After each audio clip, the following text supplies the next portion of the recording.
find my page. Alright guys, let's see. Let me find, search me. What the hell's my name? Oh, yeah. What's it? Name. Do it. Oh, come on. This one and that one. Alright. Let me shut the volume down on this. I'll just mute it, that's fine. Alright, where the hell's my glasses at? I don't know. On the couch, bring me my glasses. Oh, not. Oh, right here. I guess you're not looking hard enough. Get them off before you put your greasy ass fingerprints on them. I already did because I touched them. Alright, now this thing's lagging real bad. Oh. Alright, I gotta move that thing because you guys can't even see the table. It's like the comments over here. There you go over there. Let me sit this back some. Alright guys, and I've been freaking cranking today, man. Don't shake it. I got all kinds of freaking molds. Yeah, you better not be shaking it. Give me something else, not that. You don't want beer? Bring me a cooler or something. Too bad. No, get it out of here. Alright, a little better. Yeah, I made a ton of freaking silicone molds today. What's up, Ray? What's up, Jamie? See, I've been cranking, man. I'm trying to get stuff done for M8C. Been making silicone molds all day. I do the Frankenstein head tomorrow, hopefully, the Nosferatu. Okay, thank you.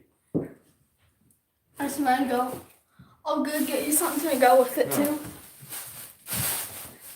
But I busted out my my silicone, my first silicone molds today for silicone pieces and parts. So these are the ears. These are actually, I sculpted them in clay. You know, I posted them on Facebook. I don't need that. You put it in it and make it spicy. No. Just use a resin mold. And I was mixing up silicone for some of my other molds. I got some teeth for the snowman. These are all the foil ones I showed. These are some teeth I got today. I threw a quick mold on those. I've got, oh shit, I gotta bust that one off. I busted, or my antler tips. I molded some antler tips. You know, cockeyed as hell, man. Like I got some sugar in the tank. Alright, that's a little better. Yeah, I figured, man, let's bust out some friggin' molds today, man. I got so much shit to catch up for an M8C. I thought, man, I'll be slinging silicone all day. This stuff's cured up. I can open up the stuff and show you guys what the hell I've been working on, man. I haven't really been doing videos. I've just been busy trying to bust ass for M8C, man. I got so much stuff stacked up that I've been sculpting on, waiting for silicone, because silicone is fucking expensive. So, I think I showed this one. Yeah, I got this one on Facebook. So that's silicone poured into a resin mold. So, hopefully it cured. I'm about to pop us out in here. What's up, Bree? What's up, John? Alright, let's see if the damn silicone mold actually, or silicone body part works. So I'm hoping to make, I made 3 different ears, hopefully for a trophy necklace. I figured, well, 3 will be cool. Okay, you need to. That feels pretty solid. And this is Rebound 25 silicone. I don't know if you're supposed to be using it for body parts, but I sure as hell did. And I tinted it with Silk Pig because you just can't go tinting silicone. You just can't paint with latex paint. Silicone is its old animal, and only silicone sticks to silicone. So I had to use some silk pigments. So once you mix your silicone up, you get your 2 silicone pieces together, part A, part B, and the B part you mix a little bit of tint, little bit. If you're mixing a bigger batch like I did today, you got to add a little more. But there was enough to tint it. It started off as orange. So this is what it started as. This orange with a little bit of tint. I got it to a brown color. So let me dig this ear out and see if this thing actually freaking turned out, man. I'm using wood so I don't scratch the inside. Alright, and here we go.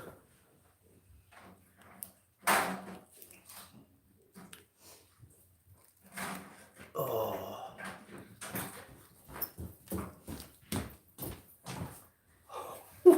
actually work. Look at that.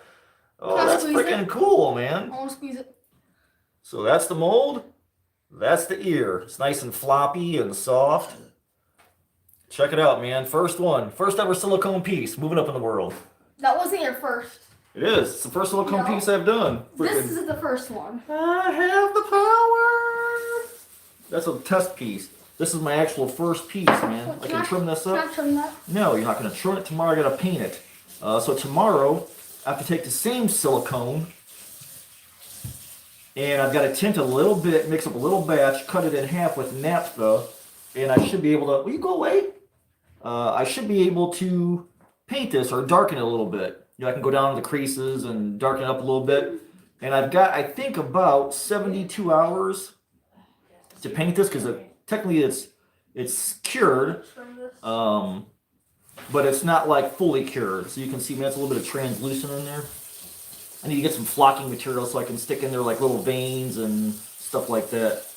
That's pretty cool. You can see that's kind of light through the... Man, it's stretchy, it flops. That's freaking awesome, man. A silicone ear.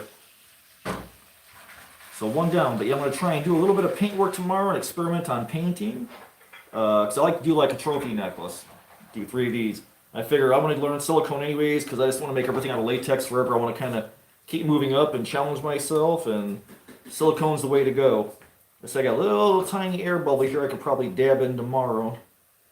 But man, for first time molded, it wasn't exactly for sure it's going to work. Resin mold. Of course, I sculpted it in clay. I poured resin over it instead of like your silicone or anything else or stone. And popped me out a flesh tone here today, so that's actually pretty damn cool. I'm freaking leveling up, man. I'm gonna have a drink to that.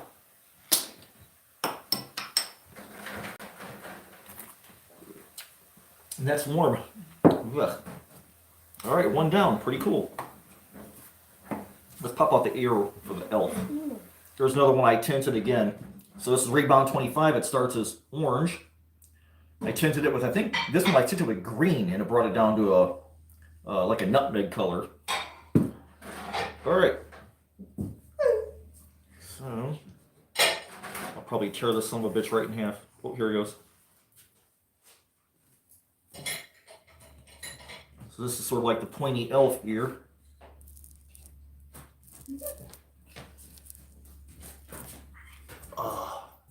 Cool, the mold came out clean. And here's a little pointed ear, so it's like a little elf ear. And again, it's nice and soft. And I was watching a video like on Immortal Masks, how they make theirs. And after I paint, I'm going to try and make these a matte finish. I've seen people either use like powdering, like you powder your face like a woman does, or they use powdered sugar to make these matte finish once they're done before they're cured. So I think I got about 72 hours on the clock to do whatever paintwork I'm going to do on these guys before paint won't stick. It'll start sliding off, even silicone, so it'll all kind of cross-link and bind together. So, man, that's pretty freaking cool, man. And I don't think these molds will probably ever wear out. I could probably get maybe, I don't know, 200 to 300 pulls out of it. I don't know. I guess fiberglass molds never wear out, they say, when you put silicone in them. So, but you got 2 years. And I think tomorrow I'm going to pour some more when I start working on the skull and do my different layers. On Frankenstein here, I'm going to do a green ear, like a witch ear, and a bunch of different colors. I want to put like 3 per necklace. I'll throw in some of my sculpted beads and stuff. Let's see. Alright, did I miss any questions? No? Okay, cool. I'm not frozen? No. Alright. So number 3, this little guy. 1, 2. So I got a lefty, a righty, and then I think I made another lefty. I'll pick this up with a little wooden skewer from the Dollar Tree.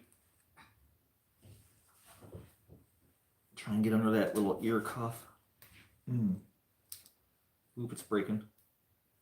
Okay, I gotta grab it from somewhere else. I don't know if I could peel it back. That's kind of like the ragged front edge of the ear right in here where I thought, okay, well, I'll cut it there because it looks like it can be ripped or torn.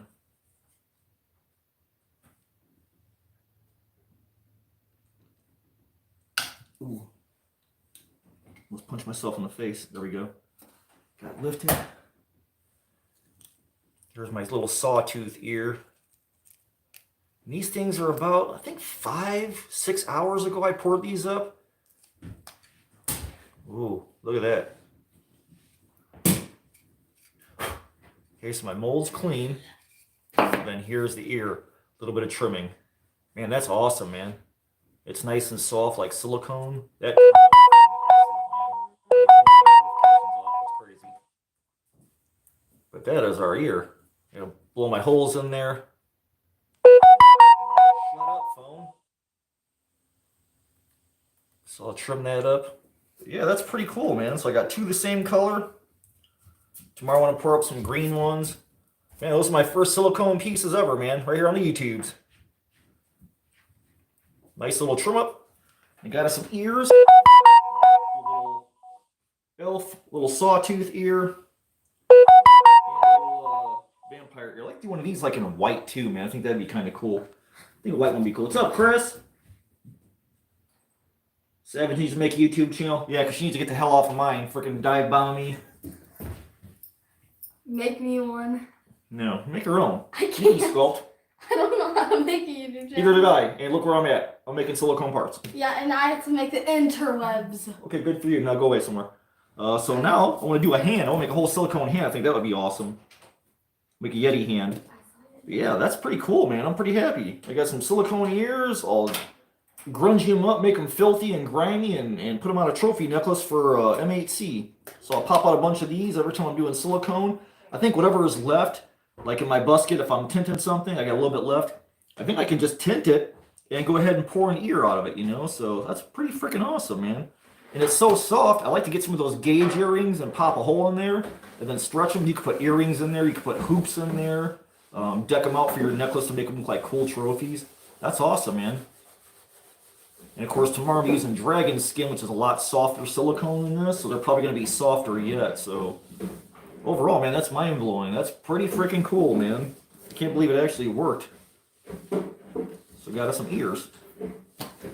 Pretty cool. Alright, what else we got? Is that one ready to go? This one's probably going to be a pain in the ass. Been using my debubbler, degasser. I fired that thing up today. Yeah, Savage found your phone. Alright, you break that seal. I don't care if I ruin the cup. But I'm working on, so you guys know I do my big Cyclops head. I want to do, you know, a different head this year for M8C. So I want to do a snowman's head. I don't see a lot of people doing snowmans, and everybody seems to like them. So it's like, okay, I went ahead and made me a little. You guys watch Drakenfang? He makes his little paper mache pumpkin. So I took me a beach ball and I skinned it in Loctite foam and stretched it. And then I went ahead and I poured rigid foam inside, rigid foam on the outside, just to kind of contain itself. And so far, so good. It's about 18 inches big. It's going to be a pretty big head, man. So I'm pretty excited about that.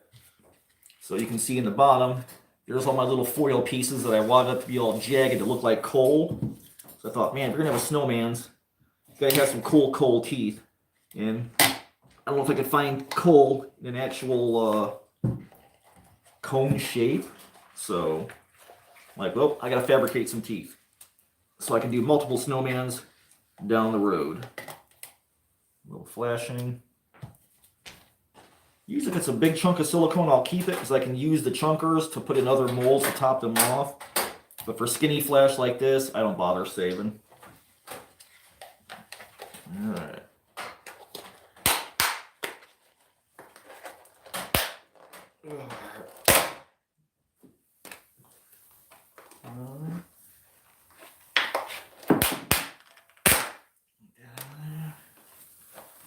Okay, folks, I'm a trained professional. I do this at work all day long.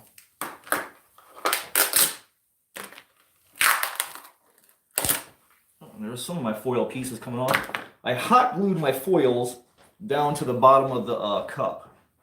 So my plan is, not that I really don't have a plan.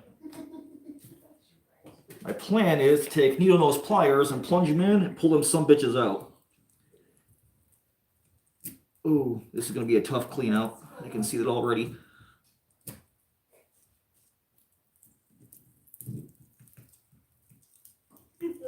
Oh.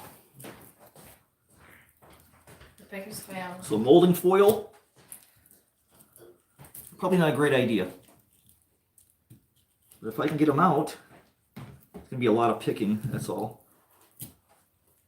Oh, it's a lot of bits and pieces. Get that hot glue out of there.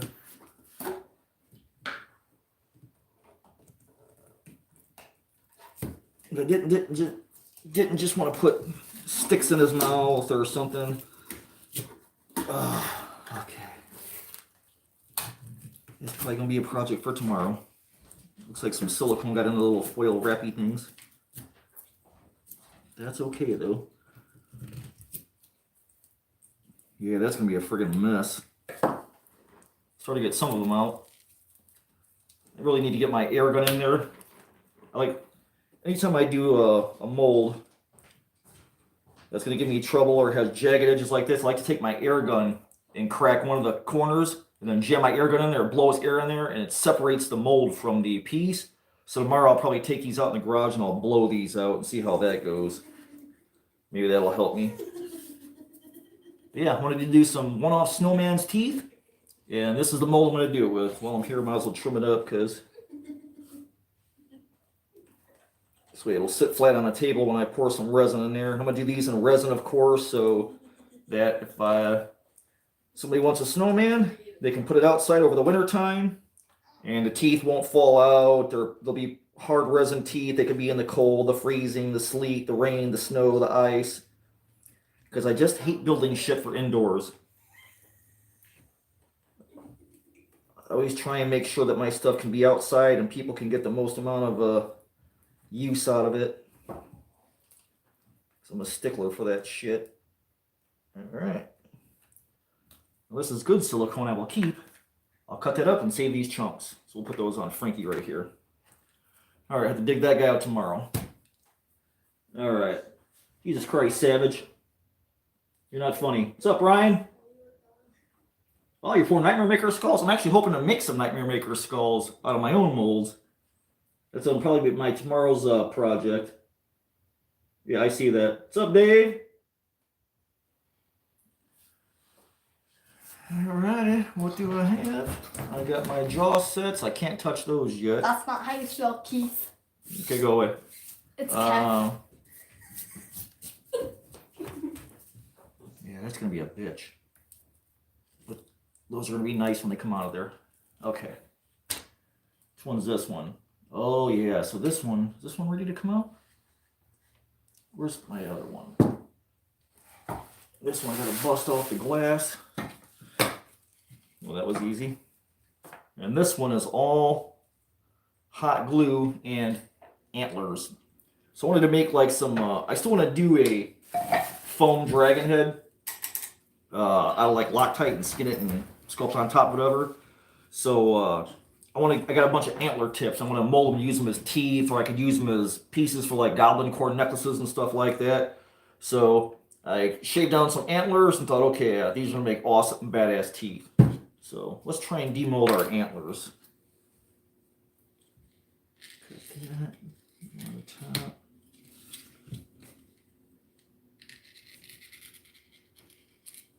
I'm trying to get all my molding done before MHC, so when it actually gets warm outside, all I gotta do is frickin' paint like crazy. And that's thin flash, that goes over there. Let's save our molds for tomorrow. Because tomorrow, make me some more years. Alright. Ooh. Okay.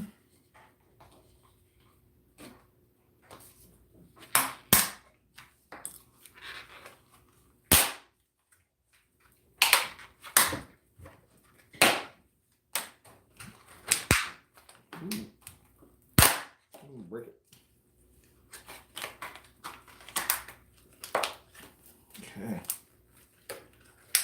so that I can get a bunch of pores out of these freaking molds. Alright. Oh, I forgot. I hot glued these down too. So there's my antlers.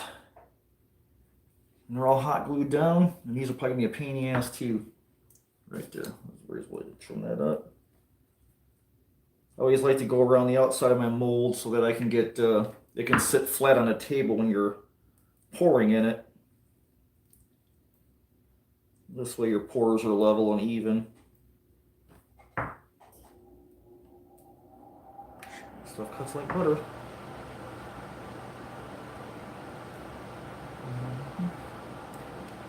So yeah, in a couple of weeks, we're going to be heading down to Fear Expo to check out that show and see what all the hubbub is going on down there. Looks like a pretty cool show. A bunch of people are going to be there, so we're going to go down and check it out and see what it's all about. And maybe next year, possibly been there. Alright. So our mold sits flat now, so that's cool. She's running around, Jamie. Okay. Now we stretch our mold.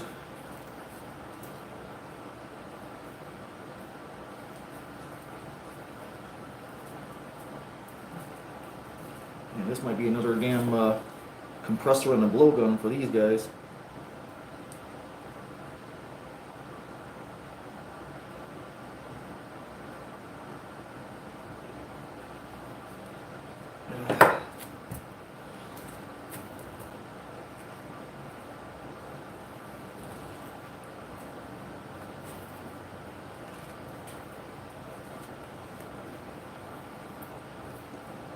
Damn. Freaking hot glue's on there pretty damn good. See if I can dig one of these guys out, you know? Where's that seal? Come on now, Toofus.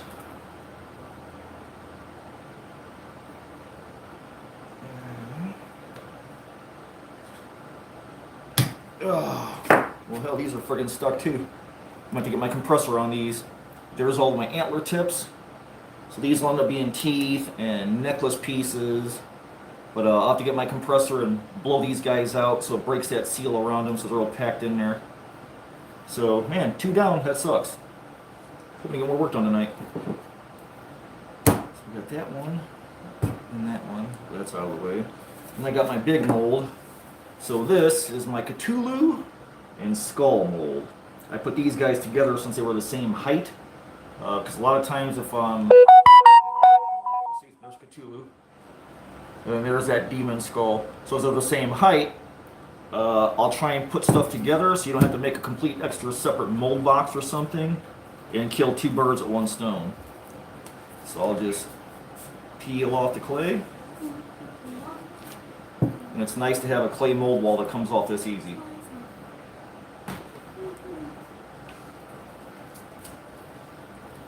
Alright, and then, because it's oil clay, I can reuse it over and over and over again.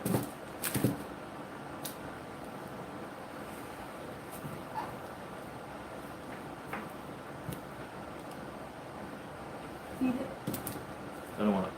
I do. Okay, boom, a little bit of clay. Now I gotta carefully pry this up. Let's see, where's our Cthulhu? I think if I start with the wing, I'm probably gonna bust this thing off. So, we'll just go super easy. Work around. Work around. Get him out of here. Yeah, it takes about 5 or 6 hours for this silicone to set up. And just be real careful so you don't break your sculpt underneath. So if I ever need to resculpt it later, I get my whole master back basically. Trash.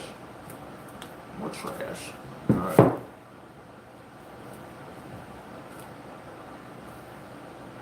What's up, 13? Oh, I'm just demolding some silicone sculpts I've been doing all day. I made some ears, poured some silicone ears, I made a bunch of molds for teeth, a couple of teeth molds. I made some magnet molds. My new magnet did the tombstone and the ghost, the gnome, and the Santa skull. So, let's see if we can get this off the board. That's going to come with it. Okay. That's why I kind of like using these dollar store cutting boards. Get these from like Dollar General. Dollar Tree has these ones for $1.25. And you can sculpt right onto them. And then just pour your silicone, or if you're doing a small little stone mold, you can put some Vaseline on it, man, your mold will pop right off, man. Pull off clean, and then you can just clean it, and you got another board to redo with. So, love using that stuff, man. Alright, let's now bust the tentacles off Cthulhu. And the cool thing is, because it's translucent, you can see through it and see your sculpt on the backside, so you know to be careful in certain areas you don't bust it. So I know I definitely want to pull his head up first, so I'm going to bust his tentacles off. Oh! And broke a wing. So I'm going to have to crazy glue that back on. Or, if this mold is perfect and there's no issues, I can just pour a master. It'll be hard resin, and it'll be solid. But I knew I was going to probably break a wing, so oh well. Sometimes you got to break an egg. And here's the other wing. Snap. Which is a lot of times why I like using polymer clay to do this. But I'm thinning the wings, so that's okay. We started to make a mold of it. Okay, go. Alright.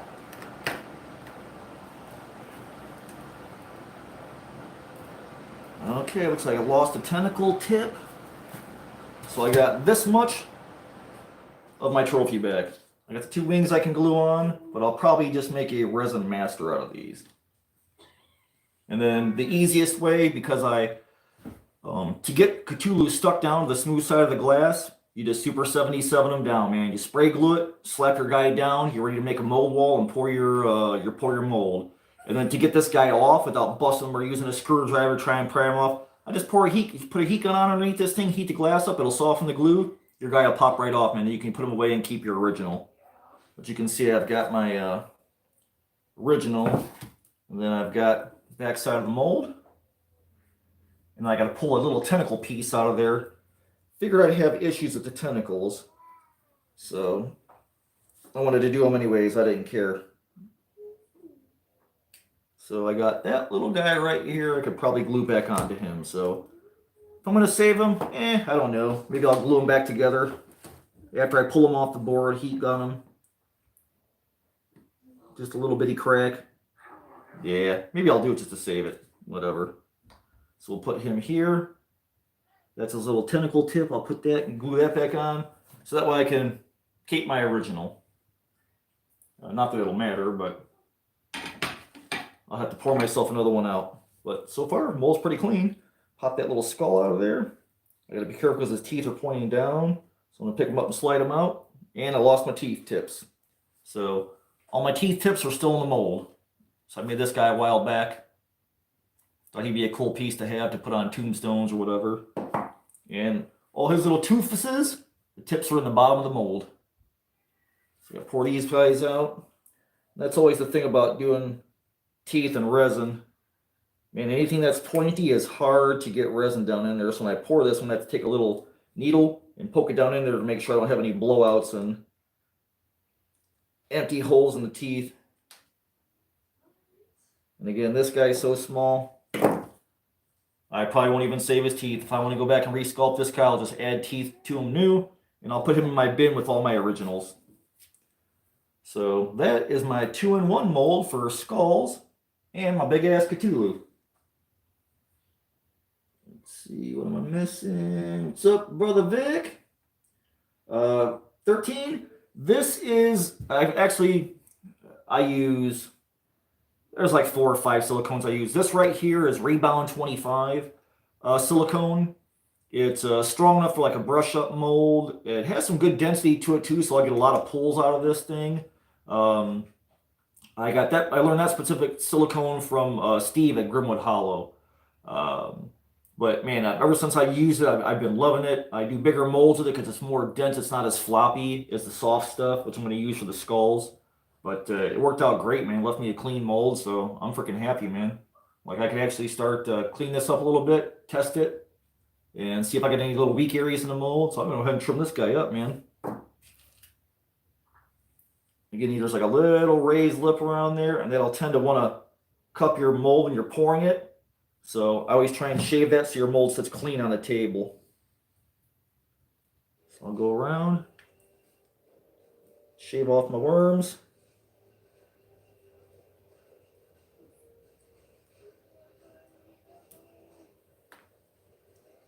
It's like, man, I got so much freaking stuff to mold, man.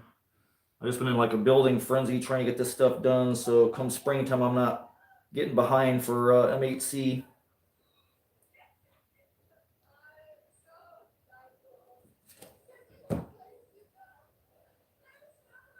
And silicone's so damn expensive. It's a whole lot easier just to sculpt and then stack up your sculpts, and then once you get silicone in, mold a bunch of stuff. So I've had a bunch of stuff kind of ready to go. So I'm not having to be hurting at game time when it's like, well, I need materials. So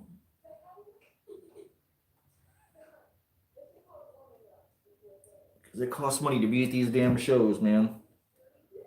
So I signed up for M8C. M8C this summer. One 10-foot by 10-foot booth is $800.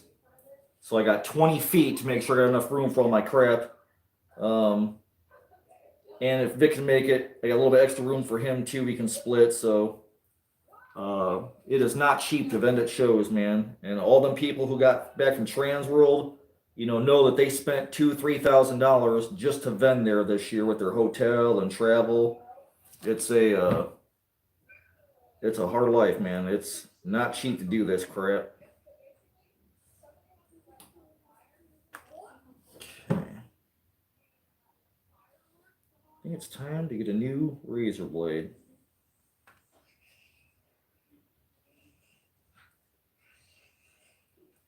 Yeah, I'm sure everybody's all jacked up and excited from being at Trans World. I didn't go this year. Probably go back next year. See what the new stuff is, new booths. But I love watching all the videos, man. There were some really cool booths. That Chaos Effects was there this year. They were really cool. I love that big damn smoke ring boom tube that blows out the smoke rings. Man, I'd love to get one of those and just blast kids coming down the driveway. Boom, boom. Wish I could have been there in person to see how it's made and then try and copy it. All right, so our back is nice and flat. She'll sit flat on the table so my pores won't be all wonky. A little bit of flash here. And we got us some new molds. Okay, to trim up his wings a little bit. I'll get my scissors for that, but yeah, I got one big Cthulhu, one skull. So that'll be cool. I'm not going to dig in with my razor blade. I'm going to use my little scissors that's contoured. Yeah, I can't wait to pull out a Cthulhu piece, man. That's going to be freaking awesome. So another one down. And then I got to figure out my original teeth I won't save. I'll just pitch those. Get another mold down. Let's see, I'll put that here. I did get shit's warm.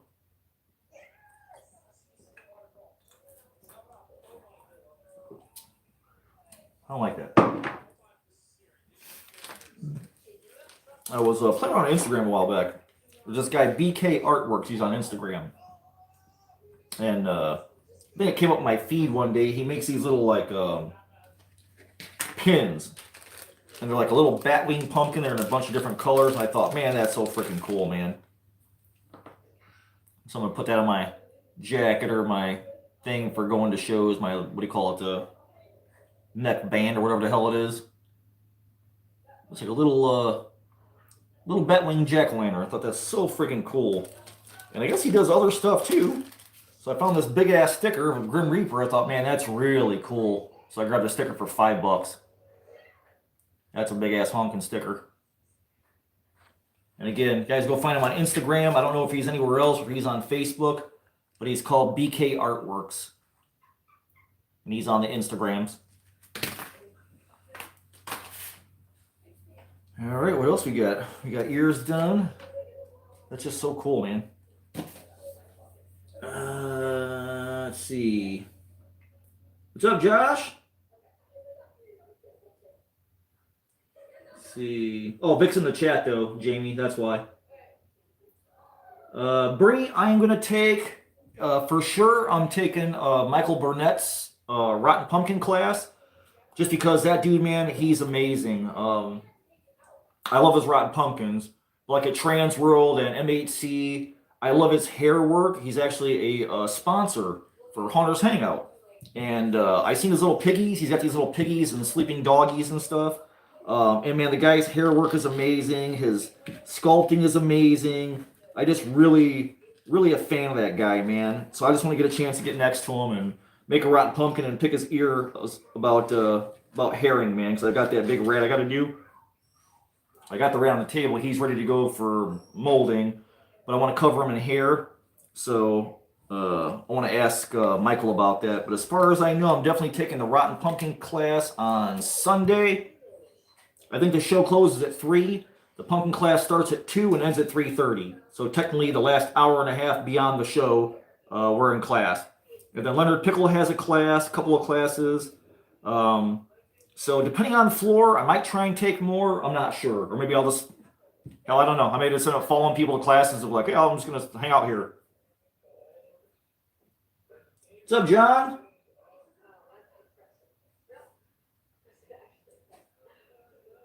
Yeah, Vic's in the chat, that's all. Thank you, Ryan. What's up, Ross?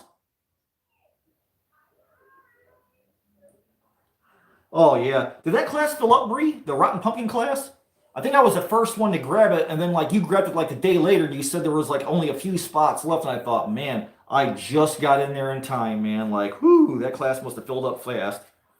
I think Michael's also teaching a hatchet class, make and take hatchet, and I think resin eyeballs too. So there's going to be a bunch of classes there, man, and there's some good ones too, and they're free. There's a lot of free classes, which is really awesome. You can't freaking beat that, man. So I'm really kind of looking forward to checking out Fear Expo.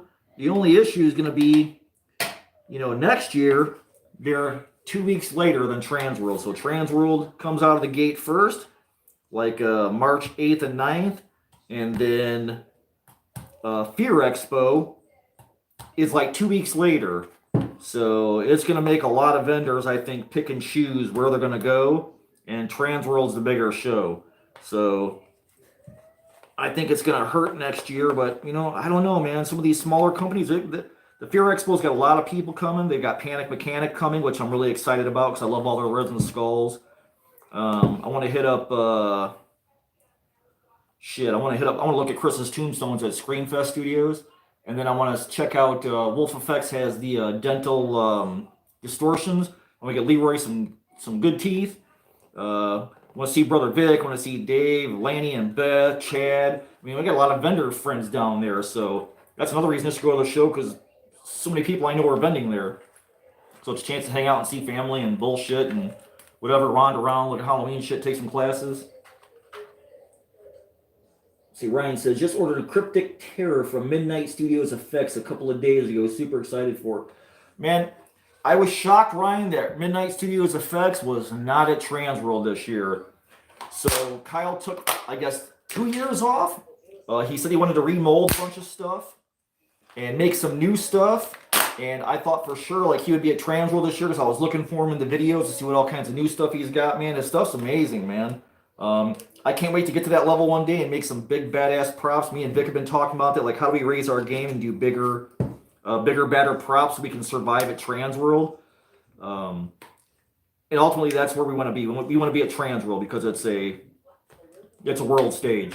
It's expensive to go, like I said, but everybody sees you. And when you're there, you want to put your best foot forward, man, so people can see what you do and see your stuff and make you worldwide.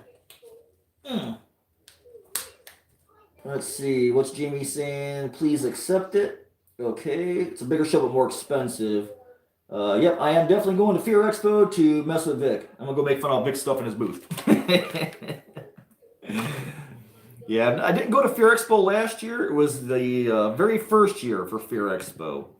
So I seen a couple of the videos. I've been watching some of the videos today, or mostly yesterday.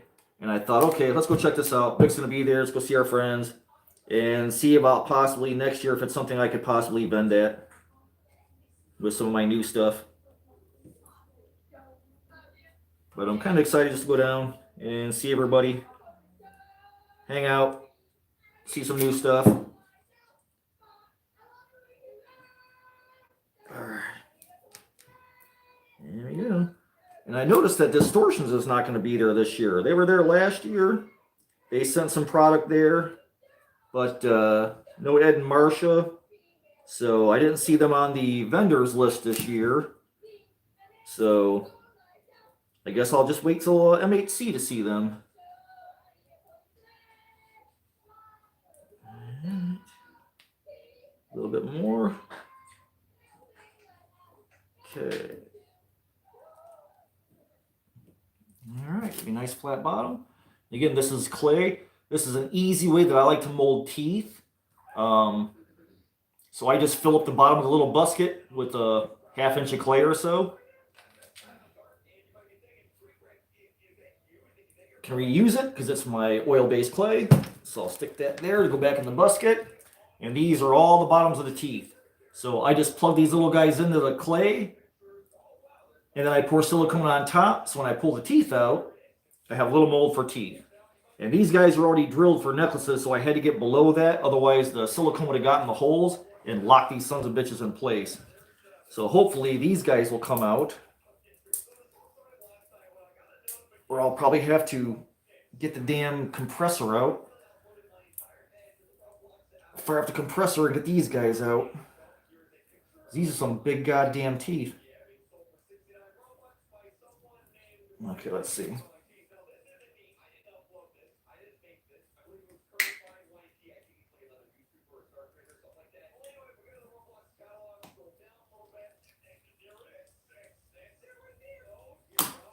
Oh, I'm going to bust them. Yep. I don't want to do that. I want to save them. All right. I'll have to use a compressor on these guys too. And I'll run little slits next to them. So because they're teeth and they're wide angled, I'll do little slits on either side of them to give the teeth a little bit of room to wedge out. Because some of these guys are pretty freaking wide. I mean, they're awesome looking teeth. Screwing around on eBay. And they buffalo teeth popped up in my thing. So that's what these guys look like, man. They're freaking huge. They look like 12-foot skeleton teeth. And there are some gnarly ass shapes in here. So I thought, oh man, I got to have some of these to mold. So I picked out a handful of the gnarliest ones. And then I molded them. But that's the easiest way to mold teeth. Use with the softer silicone. I should have used the dragon skin on these. But I got 50 of them for, I think, 20 bucks or something like that. So man, these are awesome to just plug into, you know, random monsters and stuff like that. But yeah, I gotta get these guys out. So I got 3 that I can't even really demold tonight. What else do I got? I got that big one. I got all my individual magnets one. So I got my new magnets. Let's see. Can't do that one. That's my jaw set.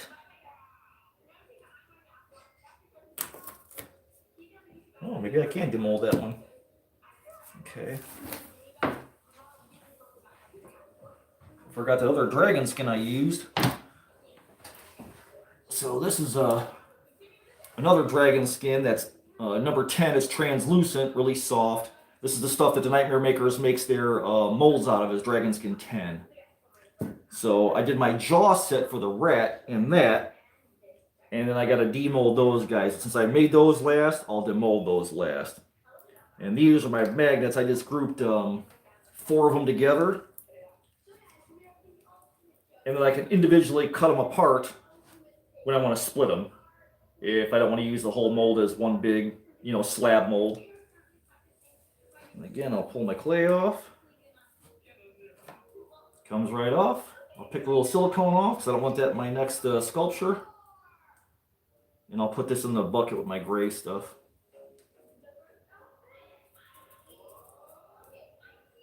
A little bit more, yeah.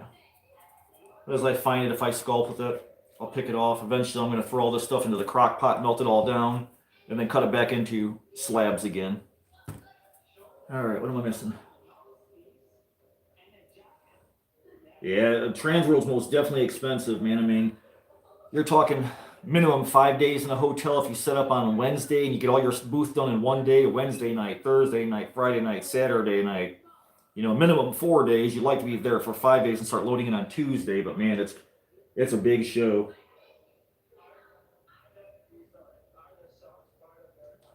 Okay, so there might be one spot left for Michael's Rotten Pumpkin class. Somebody needs to jump on that, man, because that's going to be an amazing class. Ryan says, yeah, I heard he was so busy that he didn't even need to go, but yeah, man, your guys' stuff is amazing. I have your skull sconce, and it's too much. What's up, Joe? Yeah, the skull sconce, man, I really had fun making those. I don't know if I'm going to have time to make the second version. I initially wanted to do one with the lower jaw, which is one I did. And then I want to do a second one with octopus tentacles, much like my Cthulhu, and has the tentacles wrapped around and hold the candle on that one. And then do it like in a multicolor theme with like black lights or pearls and stuff like that. So it's kind of sort of like an underwater theme. But I don't know if I'll have time to get that done this year. But I wanted to make those for two things. So either for like a nautical thing or like a Cthulhu theme if somebody's doing like a Lovecraft theme. So I'd really love to do a tentacle version of that one too, man. I think that would be freaking awesome. But that was my original plan when I made that sconce. Plus I wanted something that you could just hang on a wall anywhere. You'd have to run no wiring to it. You know, you could just put the key light on, get some light out of it, move it around the house. Put it outside, indoors, outdoors. My buddy Chad Smith got one. He put it in his bathroom, you know, because it can be in the water. It's rigid foam. It can be in the water. You know, moisture, run the shower. It's real damp in there. Ain't going to hurt a thing, man. So I'm always trying to think ahead to make the best possible shit. How people are going to destroy it. And then, like, beat them to the punch.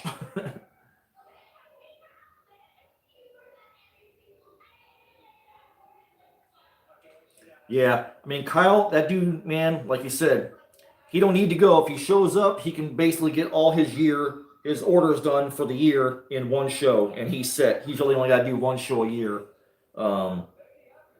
His stuff is beautiful, though, man. I mean, he makes some big, badass stuff, and for him to not be at Transworld, it's like, oh, man, you know, that's kind of crazy. Because I'm sure people will be tripping out, man. It's funny how, like, when I watch all the Transworld videos, you know, everybody runs right to distortions, and they just hover there for the whole damn show. It's like, people, man, there's, you know, I love distortions, but there's, you know, 200-300 other booths you got to check out. Everybody makes stuff. You just can't go to a show and hang out distortions the whole damn time. You know, there's other stuff there. But them youngins, man, they want to go to distortions and go to Morris Costumes and talk about what's coming to Spirit Halloween. It's like they have no clue how much other cool stuff is out there, man. All them other booths. It's like, man, I guess they're learning. But like, I wonder how come Unit 70 hasn't been up there. You know, it's like there's still a lot of kick-ass vendors that aren't at Transworld. So hopefully at Fear Expo we get to see some of them. Okay, I need to turn this. I don't know if I can show you guys the bottom of this thing. Boom. Okay, so I got the gnome, the Santa hat with the skull, the tombstone, and this guy over there is the ghost. So let's keep going. I'll trim this up, and then I'll pry that mold up. Yeah, I think I got plenty of magnet designs. I think I'll lay off the magnets for a while and concentrate on bigger stuff. I got to pour a bunch up for MHC. So everybody can get a magnet if they want one. I'll have a bunch on the board for people to choose from. Oh, man. It's like cutting dollar bills.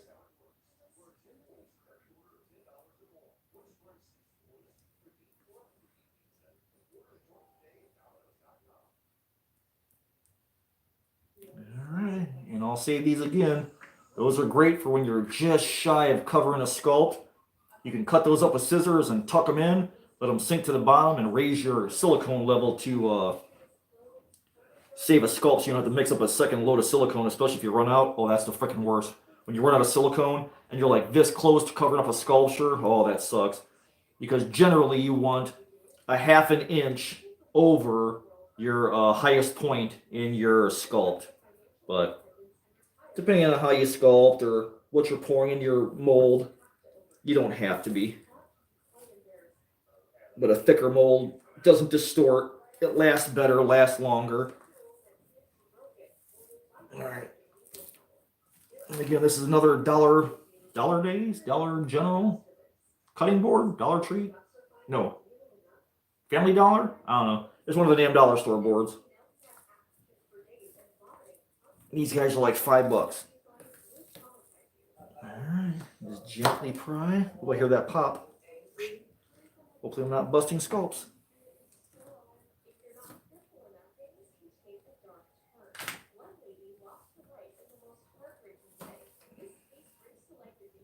Oh, yep, I'm busting sculpts.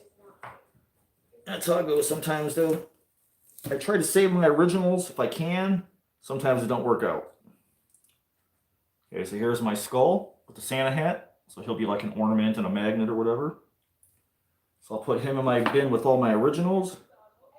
Oh, I thought I busted a gnome. I guess I didn't. So here's a little gnome I made. Because I hate seeing all the damn gnomes in stores for frickin' Christmas and for Easter. And there's a fucking goddamn gnomes and the Halloween crap taking up shelf space. So I made an undead gnome. So I'll put him with my originals. What did I bust? Oh, I busted the tip of the ghost's hats off. So I made like a little wraith. And this guy's from a while back. I've had him glued down this board for the longest damn time. And his little hat came off. So there's the edge of his hood. I'll glue that back on and he'll be whole again. And my tombstone. So my tombstone's still on the board. But I'm pretty sure I showed it on Facebook at one time or another. So I made a little tombstone because I didn't have one of those.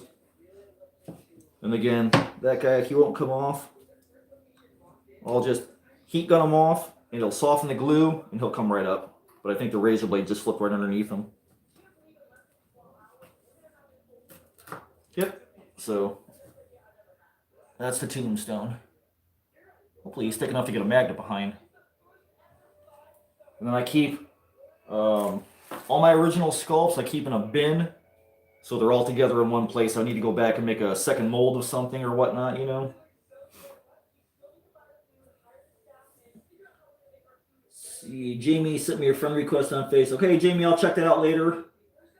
I was just watching 13. I was just watching the Distortions Pumpkin Witch video today that Tom was painting and Ed was painting.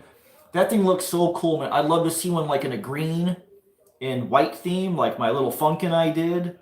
But the Pumpkin Witch is so cool, man. She's such a great freaking sculpt. That thing looked awesome. I wonder what the price is on her. What is she, about $500 or so? About the same as Edgar Allan Poe. The tree is cool, man. But the thing is, I love the tree. It's latex. If you put it outside, it's going to get freaking destroyed. So you got to put it out like the night of Halloween or the night before, stab it in, then hurry up and get it in the house. So I'd actually like to make a few. If I had the space, I'd love to make a couple of trees for my graveyard. If I get more space later on, I may make a couple of trees and do them in fiberglass. The tree looks awesome, but it's like, man, some of those big props like that in latex, it's like, man, you can't use them outside. So for home haunters, they're affordable. They're in our price range. But, man, they're latex and foam, so the weather's going to tear them up. What's up, Sleepy Hollows Haunter? Oh, gnomes, Ray. I can't stand them, man. I hate seeing them. And I'm sure when I hit the Halloween trail again this year, they're going to be all up in my damn face, all on the shelves when I go in there. Like, what the hell does gnomes and Halloween have to do, man? I hate that crap. Magnet sucks. That's why they suck so bad. Vic's got like 10 of them on his fridge. Zombie gnomes. That's right. If I was going to do a gnome, I had to be a zombie gnome. I got to take a shot, man. Oh, he's $575 for the witch? $574? So a little over 500. That's not bad for a full-size prop, man. That's foam rubber. Or foam and latex, because like a trans world, a full-size prop cost you $1,000 for a full-size, character. I love the dragons. I want to get the T-Rex. That's my goal one day. I want the green, the lime green T-Rex. They're so freaking awesome. I love the dragon. The kids freak out when they walk in the garage and they see the dragon, and it's got the remote, so I'll bust the fog on them, I just love that dragon. I want to have the T-Rex to match when I get like a big enough man cave. I want to have them both in there. Yeah, that's flat back. But that's not bad though. I mean, with that character, you can put a dress on her or a hood on her, put a badass necklace on her, and I love the little pumpkin she's holding in her hand that glows, that pulses. Freaking awesome, man.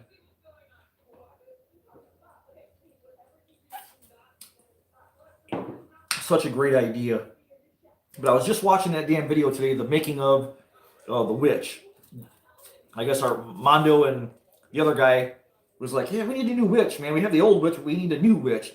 So they went to Ed and they made some drawings and they went ahead and said, okay, let's go ahead and make it. We kind of like it. So I thought that was pretty cool. Alrighty. Oh, these are the skulls from Savage's Christmas present tower. From Christmas. I decided to keep them and mold them. And I thought possibly down the road, maybe for even MHC, I don't know. I'd like to make a resin snowman kit that you could buy that's resin. And so if you make a snowman, you can go out in the snow, all resin pieces, stab into your snowman, and then in the spring when everything melts, you can go out there and pick your pieces up. So you could have skull buttons, you could have some jagged teeth when I get them out of the mold. I've got a really cool chunk of wood that I want to mold for a nose. I could do that in resin and back it with rigid foam, and then make some resin eyes or whatever, and make like a cool snowman kit that had some really cool parts you could stab into a snowman and go pick them back up and reuse them again next year after they thaw out. So I kind of like to make an evil snowman kit too. I think that would be cool. All right, so there's my mold wall. I'll just fold it over on itself. That'll go back in the gray clay bin. And I'll clean this edge. What's up, Rotted Props? I still got your box. In fact, since Rotted Props on, I've got the 2 of his latex corpse skulls. My next video is going to be an unboxing where I'm going to unbox those and I'm going to give them away. You guys be able to win some skulls. I think that'd be pretty cool. Because you guys know if I get something for free, generally I usually like to pass it on, and always like to help smaller businesses and smaller effects houses, because everybody Distortions gets a ton of love, man. They do. Some of the bigger companies, Ghost Ride, they get a ton of love. So it's like I always like to grab smaller companies if I can and show some love, man, or try and put them on the map, give them some support, get them some awareness, let people know they're out there. And just kind of share the love, man, so everybody can kind of come up and get up in the world, So I still got the box. It's under my counter. I have not opened it yet. Our weather sucks. It's been like 30-degree days all damn week, so I haven't really been out in my shop doing anything. Which is why I'm here on a Saturday making silicone molds all damn day. Alright, and hopefully this stays together because this is old silicone. Multiple different kinds that match, which you really shouldn't be doing. But since they're really rough skull buttons, I figure, what the hell, I'll take a chance. They're kind of crude, so I would never do that with a magnet or something else that I wanted a solid mold of. Yeah, you guys go, if you're on Instagram, look up Rotted Props on Instagram. It's not Jason Becker. Jason is Rotten Prop Works. But look him up on the Instagrams and follow him and check out his work. And the Instagram will show you other smaller artists too, which is pretty cool. Okay, alrighty. And I don't know if this is going to turn out or not. I got 3 different kinds of silicone on this. No, 2 different kinds of silicone, 3 different colors.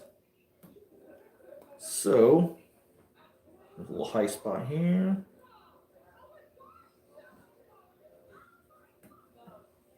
Breaking the cardinal rule. I'm cutting towards myself and not away from myself. Okay. Now I should have a nice flat surface to lay this on. Nope, missed a spot.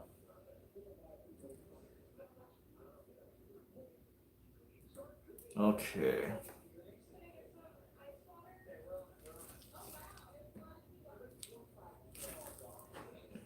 Here we go.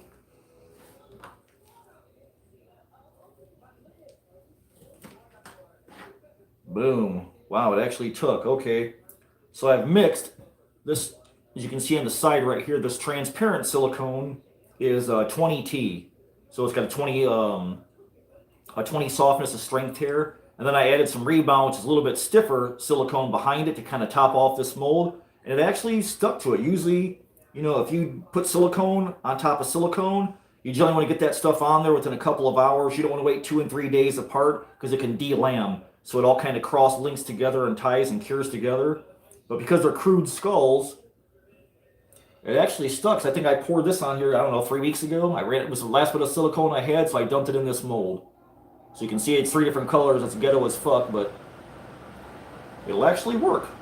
And then these are the buttons I put on Savage's snowman tower for Christmas. So I'll just gun those guys off there, and I'll throw them in my originals bin. And then I got a bunch of new molds to pour stuff with. I could actually make these magnets if I wanted to. Drop a little magnet back there for MHC. But I'll trim these guys with scissors, so I want to be precise about that. So man, we got my new magnet mold. We got the Cthulhu mold. The skull mold. I want to do my tongue. So for the rat, I finished sculpting my rat. My taxidermy rat. I'll show you guys that. Oh, big boy. Okay, so he's done. And he'll be on a plaque on a wall. He'll be haired up. So I had to mold his jaw set today because I sculpted his upper jaw set, his lower jaw set, and I had to make a tongue yesterday because I thought, man, he's missing a freaking tongue. I was talking to Brother Vic about it, like, you know, I can hit a tongue on this guy, man, so I gotta have a tongue for this guy. So he'll be made in rigid foam, and then I'll hair him up, and I'll put him on a plaque, and he'll be an actual, like, rodent of unusual size taxidermy piece. So that's pretty good, Savage. Gotta show the peoples. I had to make a jaw set for him. Put the plastic back over him. So this is his lower jaw. This is his upper jaw. And the reason I want to translucent silicone and I didn't tint it so that when I fill this mold, I can see it and see if silicone runs into all the little teeth points and stuff. So a lot of times I'm going to end up having to use a different resin because sometimes it cures so fast. Anytime you have resin that goes to a fine point in a silicone mold, you get an air bubble in the bottom. Savage. So you want to be able to pop that air bubble so your tooth fills out all the way and you have a point on No it. wonder it was Vic. But here is my tongue. And it's like, what I like to do, like if you guys ever get around to doing like resin casting, I like it because it's strong. You know, this shit, you know, man, you can beat on it, you can drop it. Once you make something out of it, it'll be around forever. You can sell it, it's durable. I just love resin, man. I try and make as much resin stuff as I can because it's strong. But you can make anything a mold box. So here's a toilet paper tube I did the tongue in. I go to the thrift store and I pick up these little dishes. They're like butter trays and coffee cups and all kinds of odds and ends and weird shit. Cat dishes and all kinds of stuff. So I'll pick that stuff up and I'll use these as little mold boxes to put my parts and different little sculptures and stuff in. That way you're not always working, you know, ruining a plastic cup or, you know, clay. I like to do clay if I'm trying to make a mold wall small because silicone is expensive. Once you start doing resin, you're going to need silicone to make the molds out of, and God, that shit gets out of hand real fast, man. Silicone's expensive. Vic's got big rat traps.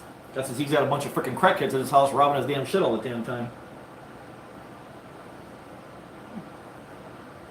Vic says, P can make weatherproof props, but no one wants to pay the high dollar for that they could cost. I'll pee on it for free if somebody pays me. I mean, that's fine. I'm not a rat turd.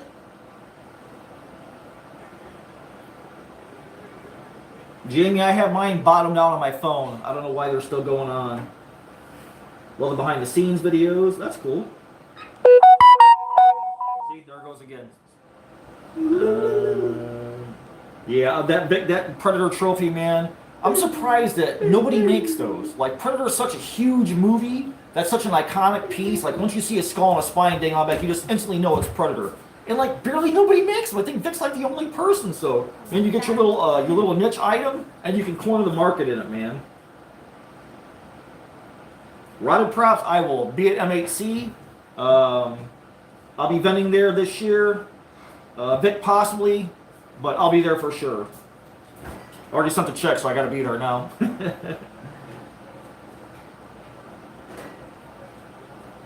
P-proof. Oh, that's true.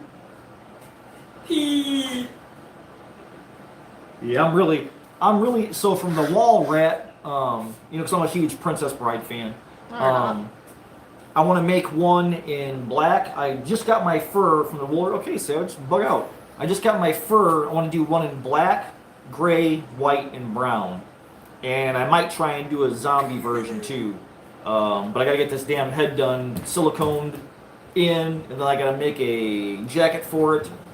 Same with the two skulls. I've got Nosferatu, I've got Frankenstein. So I got some big ass projects I gotta do. So only a little bit of time.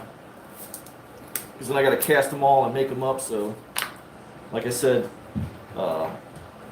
you guys can use anything for a freaking mold tube, man.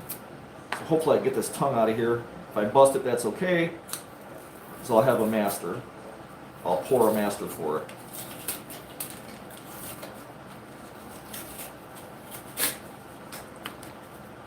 And you really don't even have to get all the toilet paper tube off.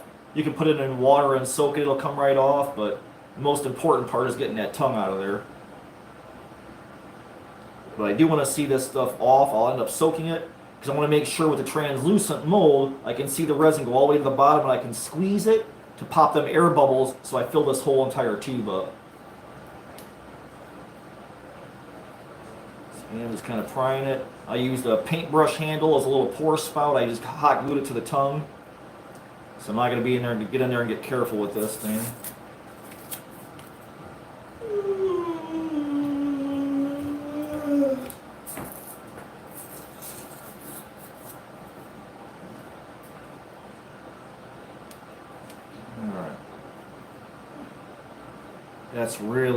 That's a lot softer than my other stuff. Let me trim that.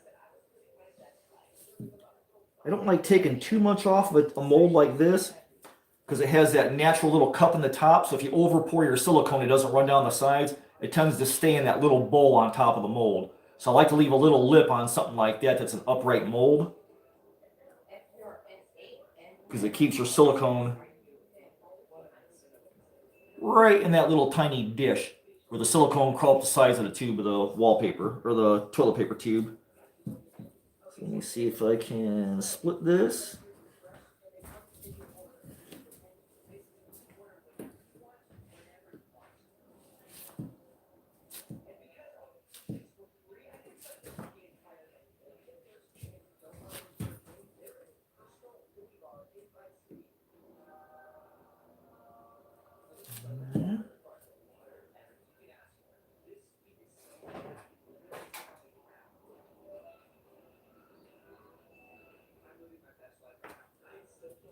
Alright, a little bit more.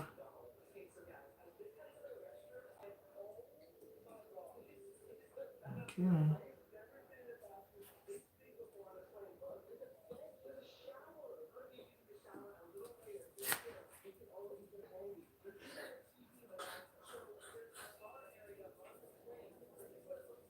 Alrighty.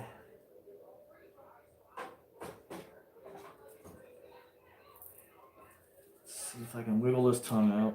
I need my better pliers for this. Yep. gonna get my better pliers. These are too slippery.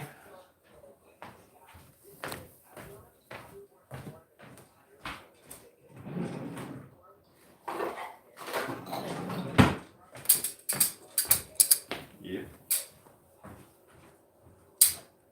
All right, I got the big daddy bitches right here. We're about to knock some boots out of this one. All right. Oh, broke the hot glue. I'm gonna have to go digging for this one. I don't care if I break the tongue, but I'll pour me a master. But my tongue has a little bend in it, so I gotta peel this off so I can see it. So I snapped into that tongue off. I gotta go digging for it.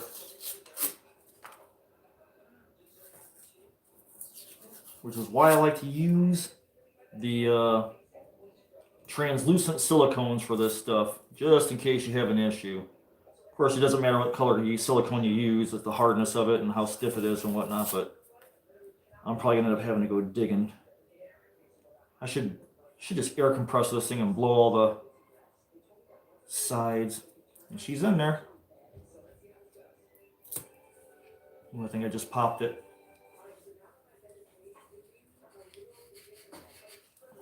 Looks like giving birth.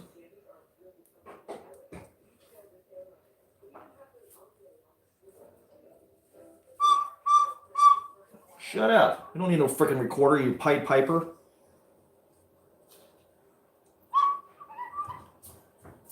Oh, you motherfucker.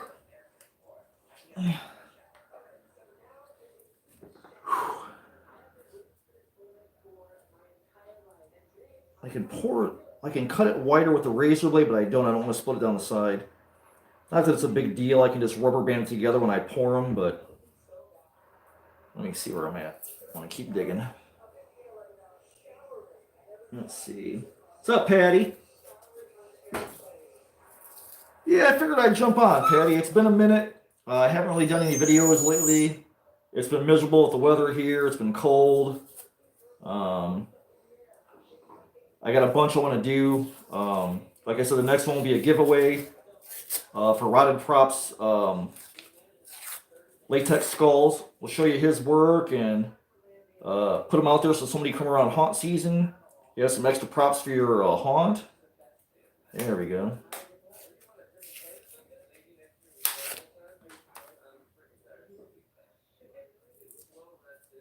Anybody go to Transworld this year? Anybody out there go to Transworld?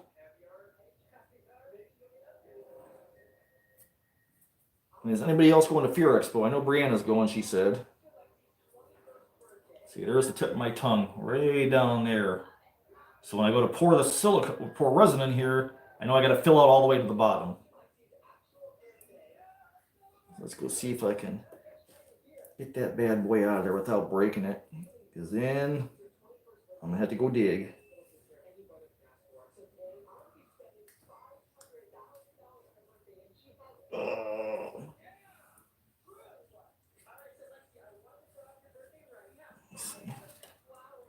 Never want to go shoving metal objects down your mold because it'll freaking cut them or break them.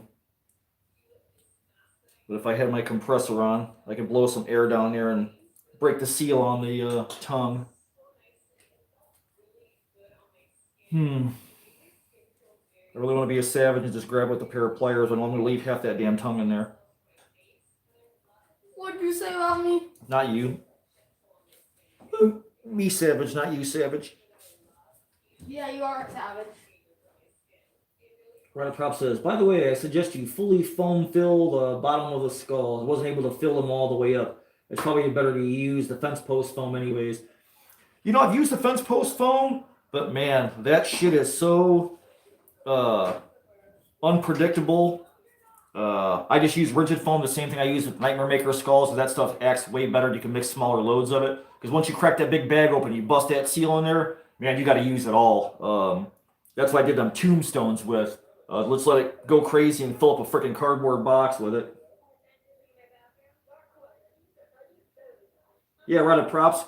Mike, give everybody whatever info you can. On Instagram, he's Rotted Props. If you got a website, throw it in the chat for everybody. If you're on Facebook, Mike, put your Facebook page. Are you Rotted Props on Facebook too? You should probably make yourself a little Facebook page for your props. And if you want to sell your stuff too, if you don't have a website or you're on Etsy or something like that, we got a Halloween props for sale group. You can join that. People on Cobwebs and Candlesticks, I let people sell on there. I don't need no cut of the money. So a lot of admins, they don't like, oh, we don't like sales in our group. We don't want sales. I don't know what their issue is. But hey, man, everybody's got to make a buck and try and get ahead. So on the Cobwebs and Candlesticks group for Facebook, you can sell whatever the hell you want, man. Post your Etsy store, post your Facebook videos, whatever. Self-promote yourself all day long. Because the Trio of Terror got so much of that crap in the beginning for, oh, you guys are putting your YouTube videos in here and stuff. It's like, yeah, so what?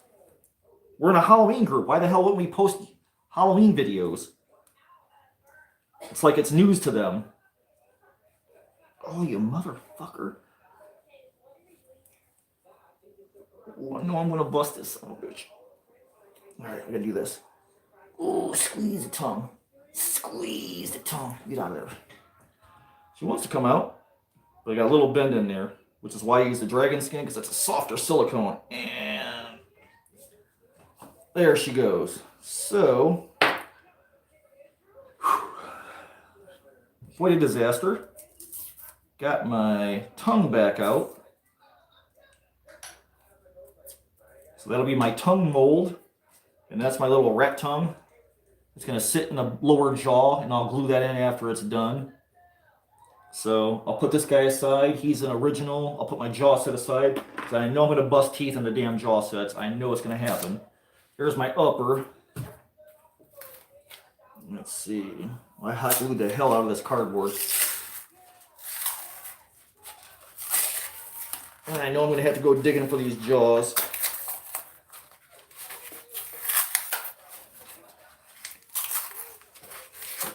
This is my upper jaw set.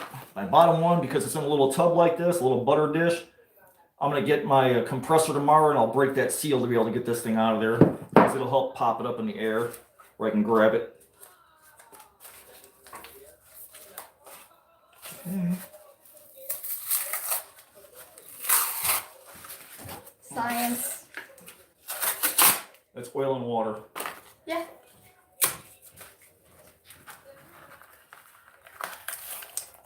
All right. Okay. Now we do some cutting.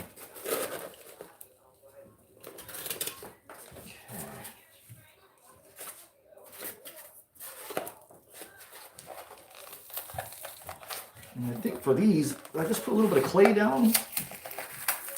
No, I hot glued a little dab, which will be my pour spout for the jaw set. Because man, there's 100 ways to mold something, and depending on what you're using, I always try and make gravity be my friend. And then I got a degasser, so I'll probably end up moving to like a longer cure resin, like an hour, so I've got plenty of time to mix it up, throw in my degasser, pull the bubbles out of it, dump it in there, and be done. But it's got to be transparent though, so I can tint it. I don't want to do white and then pile a bunch of freaking paint on there. I don't understand why resin people do that. They pour it in white, and then they put 20 different colors on there. It's like, well, you can pour it in a base color and get it close to whatever your final color is going to be. I need to cut the bottom of this mold. Let's trim that. Yeah, that's a solid block mold. And I do it like this so it won't distort. There's a less of a chance, like, I don't know, maybe I'll end up over time, maybe I'll do 10 rats. So I want to have a good strong mold, and the thicker your mold is, the less chance it has of distorting and warping. And especially since these jaw sets are made, they're sculpted to go in that mouth. If they're warped or they're off a little bit, they're not going to fit. So I'll have to start shaving off foam. So it's kind of a way to keep me from shooting myself in the foot out of the gate, versus being a fucking slob and having to rip shit apart and put it in fiberglass, and I don't fucking want to fit back together, and I just hate working like that, man. So I try and just think outside of the box and be ahead of the game. Let's see. That's cool. Hell yeah, Bree. I can't wait to get down there, man. Bill says I have to log off the computer for now, log back on the TV. All right, Bill, I'll catch you whenever. I'll be here. You know, I try, Ryan, man. It's all about, man, sharing the love, you know, and I love distortions too, man. You know, I like Spirit Halloween. I don't live by it. Like, you know, there's whole channels on YouTube that are, oh, Spirit Halloween took a dump in the road. Let's go make a video on it so I get 60,000 views. You know, their whole channels are built on Spirit Halloween. Like, there's so much cool shit out there. If they would just open their eyes a little bit. But no, Spirit Halloween sells, so that's all they do videos. Hey, look, Spirit Halloween, they got 6 new clowns this year. We're going to do a video on every single one. You know? That's just not my thing, man. I like to bounce around and show people good shit. You know, like, unfortunately, I found out that Dead Rabbit Studios is out of business. I mean, like, me and Vic and Dave, the Trio of Terror, we all have their shrunken heads, and they were a cool company, man. They made some cool stuff. When I went to Trans World in 22, they were there. They had resin masks I was looking at. I thought, man, you know, like, I want to be like these guys someday. And now they're out of business, man. Missing Finger Productions, that's another company. The guy said he was going to remold everything and start over a couple of years ago. Haven't heard anything from him. So it's like, man, you know, I like to share the love and let everybody get some love, man. You know, it's not all about distortions and Morris costumes and the big boys. You know, everybody can have a piece, man. There is room for all of us, you know. Trio of Terror doesn't think that way, man. We're about, you know, letting everybody get some love and get some attention and show their stuff, man. How do we know we're not passing up the greatest next new project if you squash somebody and you want to give them no love, or, you know, you don't want to let them sell something or share their artwork or whatever, you know? It's like, that's bullshit, man. That's playing God as an admin on Facebook. It's like, you're an admin on Facebook. You're nothing special. Represents you All right, on go blood. ahead. It's fake blood. I got a bucket of it in the garage. I don't need any. Okay, so he does have a Facebook. Mike's got a Facebook under Rotted Props. Doesn't use it much. Selling many on a website or for DM or meal. I think like Instagram's like the way to go now, but I mostly do Facebook. I try and put a picture up every day for everybody, if not every other day or whenever. Just because it lets people, you know, share their stuff too, man. So I always encourage people to share their stuff, whatever they're making. If it's creepy stuff, man, share it and show everybody, man. Or if you're stuck on something like, man, I'm at point A, how do I get to B? You know, and put it in there and get some questions answered or ask questions. You know, that group is for everybody to share, just like all the Trio groups. They're all about everybody learning and getting some love for their products and everybody sharing, man, so that we can all raise our game and level up, man.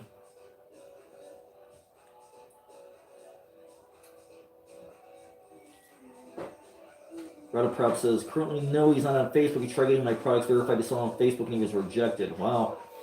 You know, Mike, what you can do is go on like on a group, like the Halloween Props for Sale group, and just post in there and say, hey, you know, this is X amount of dollars, DM me. And then you can do a private sale with somebody right over, you know, Facebook. You don't have to use their little ads or whatever, you know, because they're getting crazy nowadays with all this blocking everybody and taking stuff out of context, and then they shut your page down or they restrict you or something like that. That's all bullshit. You definitely don't want to end up on Marketplace and have every damn crackhead fool, you know, calling your phone, blowing up your stuff all day for a skull or something. Vic is very special. Hello, Den Mother. That's true. See, Mike, we even got a Den Mother, man, an official Den Mother for the Trio of Terror.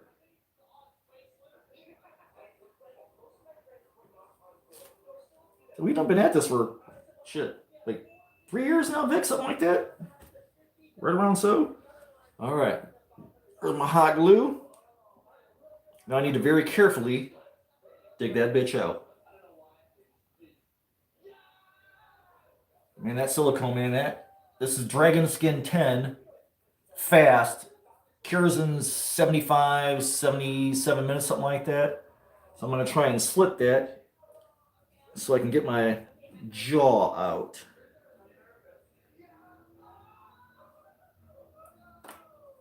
That's hot glue. And tomorrow, I'm going to have to go out to the shop, fire up the compressor, and blow some air in these other molds. Okay. There's my crappy hot glue plug. Bing! Now, I'm going to have to slit that and dig. Dig to the front.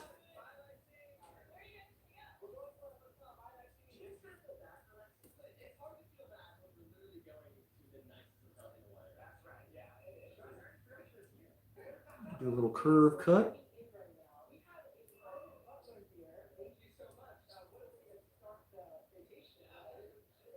Okay. That's the top. Nice and stretchy. You ready? I'm just trying to do a little zigzag cut.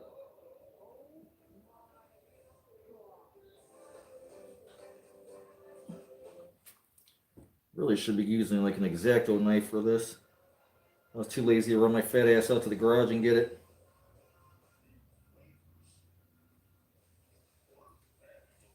And this is the top of the mouth, which is why I put the top of the mouth at the top of the mold. So I can shave it off and I'll still have plenty of meat there to tuck up into that mouth, so it's made to fit that sculpt.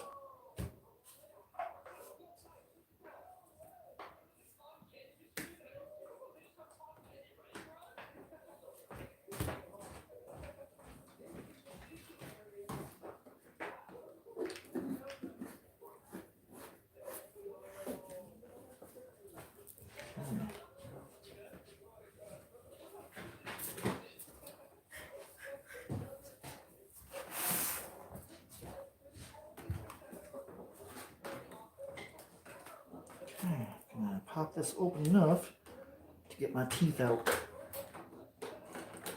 Nope, I gotta go some more.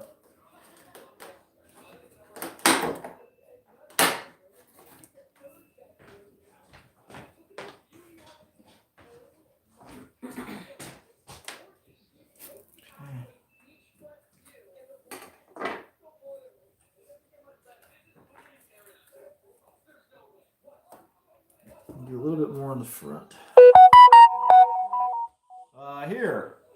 Don't know who that is. Okay. This is the upper, so I got them big ass teeth in the front, and I'm gonna snap them big bitches off.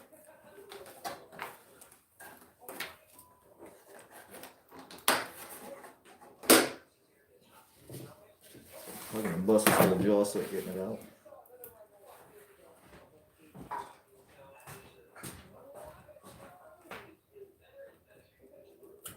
Alright, so there's my upper. Came out intact, which is shocking. I'm missing 2 teeth. Right there. So, got that tooth I can glue back in. And then that tooth I can glue back in. It pulled them right out of the Super Sculpt. He didn't even break them. So I'll crazy glue those back in.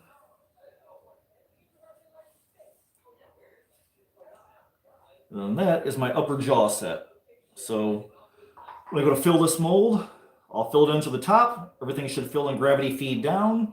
And I should be able to get me a jaw set for the upper roof of my rat's mouth. So these I got to save because those I got to put back in the cabinet when I'm done. So it actually came out pretty decent. So I'm happy with that. So now I can pour me a upper rat mouth. Like I said, I'm really hoping to do a black rat, a gray rat. I want to do an albino white rat, and gray, black, brown, white, and then maybe a zombie rat. So I think that'd be pretty cool. I think it'd be cool for somebody to stick on their wall, like a mantelpiece or something like that, just like a giant rat, like texture, like my big dire wolf, you know. I always wanted to make my own version of that, so it's like I'll do a big ass rat. So another mold down, and I don't think I'll be able to touch that one tonight. God damn, Jamie.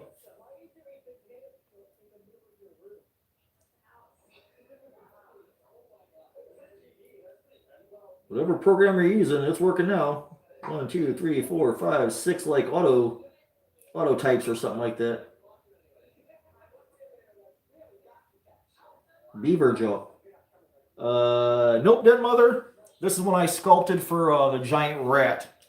So I made the teeth bigger than they need to be, so I can shave them down after I get them out of the mold, so I can have different styles, or if I want to put holes in them or whatever, you know. So I always try to make my piece a little bit bigger than it needs to be, so I have options down the road. So if I want to shave them down and make them skinnier or narrower or whatever, you know, I can file them down or cut them down, whatever. So I always just try and make I always try and leave options, so like you're not making the same thing over and over and over again. You can put like a different spin on it, you know. And my lower jaw, I know I'm not gonna be able to get these out of here. I'm gonna trim this up anyways. And then tomorrow's gonna be another long day of mold making. I got a lot of silicone to lay down, like I said, on Frankenskull, on Nosferatu. Because I really want to make my own skulls, like how Nightmare Makers has their molds. I want to do my own molds. But I don't want to do human skulls, I want to do like monster skulls. But that'll be different, that way I'm not copying them. And I'm kind of flipping their idea and doing monster skulls versus, like, you know, human skulls. It's always about upping your game and trying to get to the next level and make different stuff and not flat out copy everybody's stuff, because everything's already been done before. Hey, Dumb Mother says hello. So, You. on. Alright, Edie. Savage says hello. She's, what are you doing over there? Getting into stuff? Tang. Put that damn tang down. You don't get no tang at 10 o'clock at night. What the hell time was it? 10 o'clock? Or 8:47? Tang. You're not getting no tang. Tang. Yeah.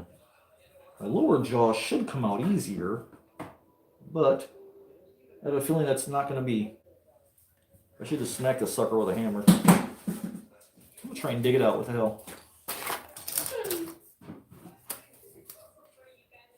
Like I said, I always try and use wood. Break that damn seal. But a compressor works best. You just take your air gun, jam a nozzle down in the corner, and blow air in there. It'll generally raise that sucker out of the mold. Because all I did was clay this thing to the bottom of this little butter dish. It's probably going to give me hell coming out. Or you just smack it with a hammer and bust this off. If the air don't work, the hammer will.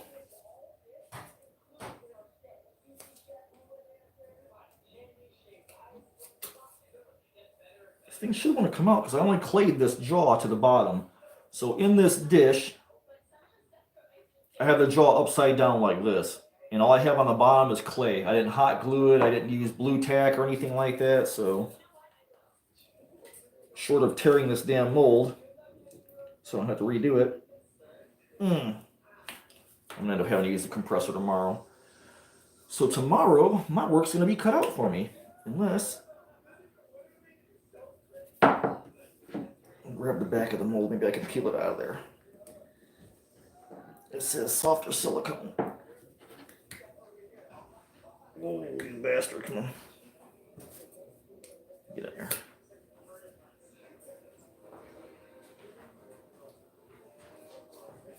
I think I need a paint stick. You got a paint stick? They do not make paint sticks like they used to. I done snapped like 2 of these things today. They're pissing me off.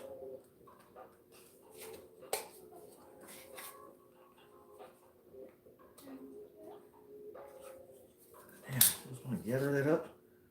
Get the back of that mold out of there.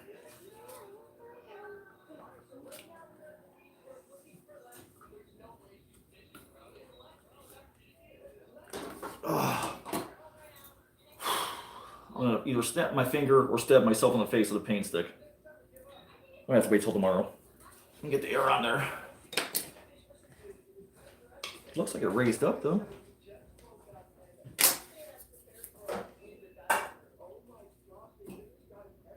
I'd really like to do a shrunken head too. I haven't done a shrunken head yet. Well, I guess I did a shrunken elf head, but that's not done yet. But I want to do like an actual legitimate shrunken head. Like Steve at Grimwood Hollow. Man, his shrunken heads are freaking beautiful, man. Yeah. That's gonna need the air gun. So I got my work cut out for me tomorrow. I got me some holes to blow out. Yeah, most of the stuff though, I'm pretty happy. I got my upper jaw done. We got our tongue mold, so I can make tongue. And I can pour all three of these guys side by side, which will be really cool. And make one whole jaw set at one time, which will be great. So that's my upper, my tongue, my lowers haven't come out yet. And then my reindeer molds, or not reindeer, Santa Claus, or snowmans. I wonder if I could get them out with this.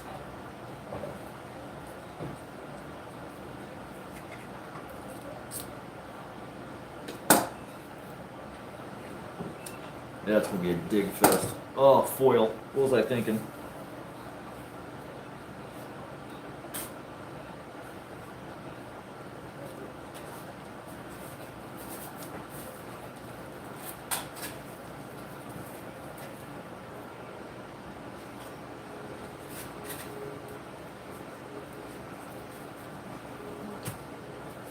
What a mess.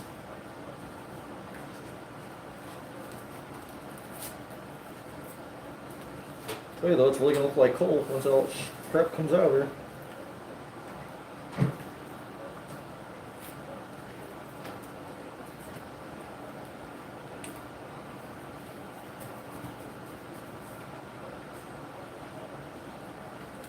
Ooh, the joys of making monsters.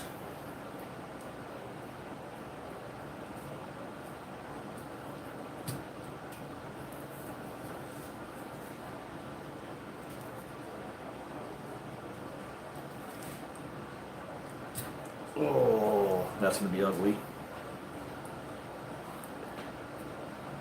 It is gonna be ugly. I'm gonna give Savage $10 to clean this son of a bitch out. Hey, Dumb is your house all set up? Your studio house? Did you get that thing all ready to rock and roll?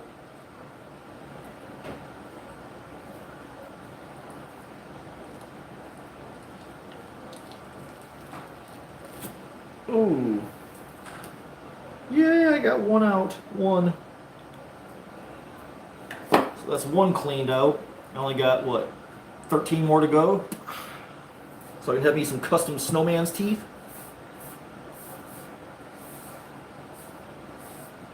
Oh, totally, Ray. It's literally teeth. It's like pulling foil teeth. I don't need the air gun on that one.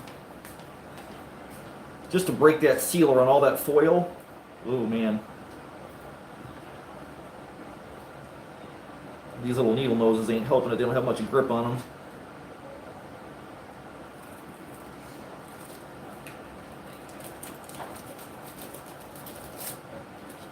And want them to be jagged. And they are.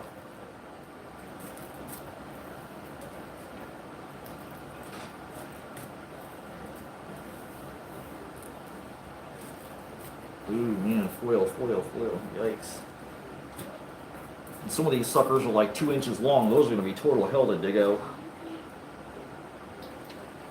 Oh, there's a tink the tip. Some on this side. Oh my god, I got two. I'm sure whatever little bits of foil are in there, I pour resin in there, they'll come out with the resin. A little toothus right there. I think I stuck the tallest ones in the center. So generally, if I pull the ones on the outside out first, you see that foil just jump off me like that due to like static electricity? That's crazy.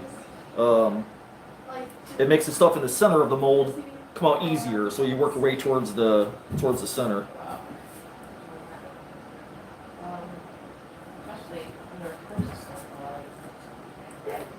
Just rock that guy. You definitely don't want to screw up this mold because that's probably literally $30 of silicone right there or more. Damn bucket of silicone's $250 damn anymore. It's like ever since this COVID, man, they just like jack the price up on everything. There's another tooth out. Man, those are crazy. So I got 3 out. 1, 2, 3. Then I'll end up getting my air gun in there and blowing little pieces out. But man, those are gonna make some gnarly ass teeth, man. I don't know if I put. Did I put the snowman head picture up yet that I did? He's like 18 inches tall. I'll have to put that up tomorrow, I think.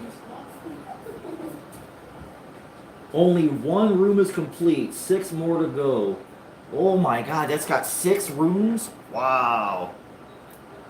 Are you gonna have like separate, like a paint room and maybe like a room for like doing just different projects, like a paper mache room, a paint room, a storage room, you know, that type of deal?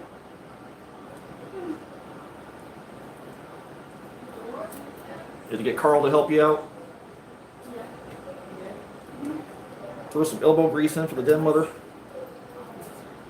It's my bracket turning. God damn it. That's supposed to be one of them damn tall teeth. You have to spin it and then. Man, I gotta clean this whole friggin' mess up. So I gotta spend the whole day tomorrow molding skulls. And a big ass rat head. Maybe I'll just do the skulls, I'll do the rat head for the middle of the week or something like that. That's gonna be a pain in the ass. I took them out 'cause I wasn't. I probably should have did wood. Just ground it down, made facets on it. There we go. Hey Dad, What? you know what I want to eat? What are you gonna eat?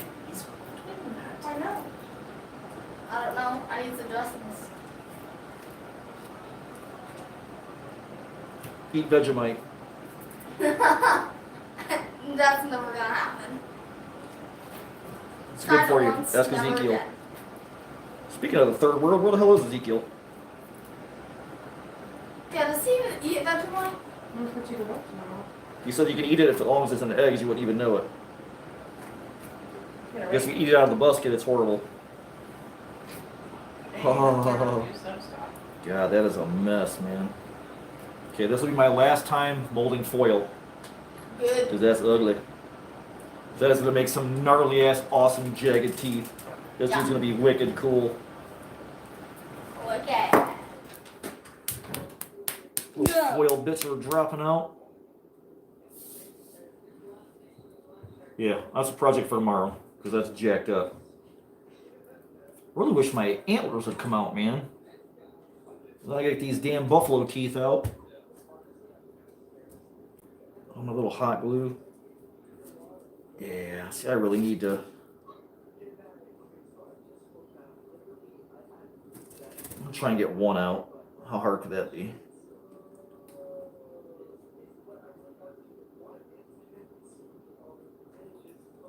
Got damn hot glue off.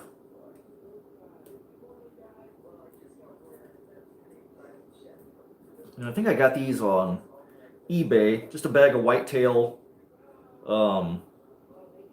deer antler tips. They're like mostly just chew toys for dogs, because you know people will cut up deer antlers and give them to their dogs to gnaw on, since they're all natural and stuff. But man, they look so cool as freaking teeth, man. Like legit gnarly ass teeth. So it's like I gotta mold some of these, man. I just like making teeth. I don't know what it is. Alright. Can I get one of these bastards out and I'll show you guys? Because everything else I gotta wait till tomorrow.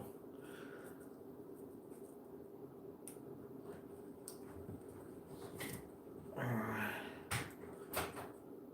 Let me get one of my damn big ass knives. This is pissing me off.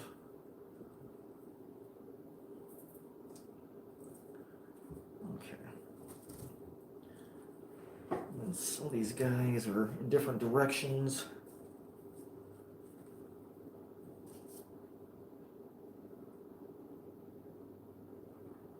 Okay, so see me slash my finger open on live YouTubes.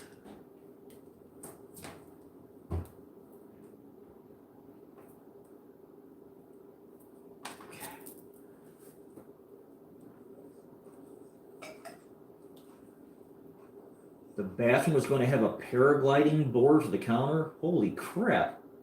A painting room, drawing, library. Oh, freaking library? Oh, man. A bathroom, a clay room, and a small office. That's going to be totally pimp, man. Our grandmother's freaking got it going on, man. Check her out. How are you blocked on here, Jamie? Hey, man, I loved... let's see. Hey, man, I loved the try attitude because you never know how things are going to go unless you try. Trying is the first attempt at figuring it out. Man, that's true, Ryan. You know, because a lot of people will make the same thing over and over and over again and never try anything new. And you get stuck in a rut, and I don't ever want to be that guy, man. I always want to be making something new or flipping an idea. You're not just copying somebody else's stuff, you know, making like groundbreakers and ripping off pumpkin rot and trying to sell them for $200, $300, $500, $600, you know. I want to do my own thing. I want to, you know, try and fail. I'm cool with failing because you learn more from failing than you do from success, you know. So if everything works out for you all the time, well, then when you finally fail, you have no damn idea how to get yourself out of a hole. And by failing, that opens up opportunities for you to learn. So I'm all about it, man. Like, if we screw up on something in a video, we'll show you guys, hey, don't do it like this because this is going to happen. Don't do it like we did. So we always try to be honest, you know, because to be honest, I don't like a lot of the YouTube channels that everything's glossy and works out good all the time, and at the end everything's really beautiful, and it's like, what is that? That's disgusting. Get it out of here. It's a lollipop. It's disgusting. I made it. It just seems like they're fake. They got all the kinds of nice flashy graphics, and you know, they got Patreon, and they got all kinds of 3D printers and, you know, fancy crap that somebody sent them, and it's like, I don't know, I'm not a fan of that crap, man. I like real people who struggle like I do, or have an idea and figure, okay, you know, I'm not a special effects guy. How the hell do I make this? This is what I want to do. You know, how do I get where I need to be? And then we just try. We do whatever it takes. We just keep doing it, making attempts at it, you know. And some of these other channels, I just, you know, I don't know. I'm just not really a fan of. Everything always works out. Everything's really slick and glossy and professional. And I'm more of a backwoods, you know, hey, man, let's destroy some shit. See what we can make work. You know, I don't have 3D printers. I don't have, what do you call them, little things where the little shield comes down with melted plastic and vacuum former. I don't have one of those. You know, I don't have a CNC machine. I watch a lot of smaller channels, which is probably why my channel doesn't really grow. But I don't really care. You know, I'm not sitting there watching PewDiePie and trying to get my numbers up. Yeah, what the hell is this one? Maybe that's one. Oh, that one's... Well, I didn't even see that one buried down there. That's probably why my other ones are locked into place. And I try to put as much as I can on Facebook, too, for you guys. You know, show you kind of what I'm working on, or show you if I screw something up, or if something actually worked for me, or if I find a cool shop, or, you know, whatever. Or how I kind of problem solve. You know, just to share. I love seeing what everybody else does too. You know, it's like, man, somebody comes up with some zingers, like, man, that's awesome, man. Like, I can use that shortcut for myself.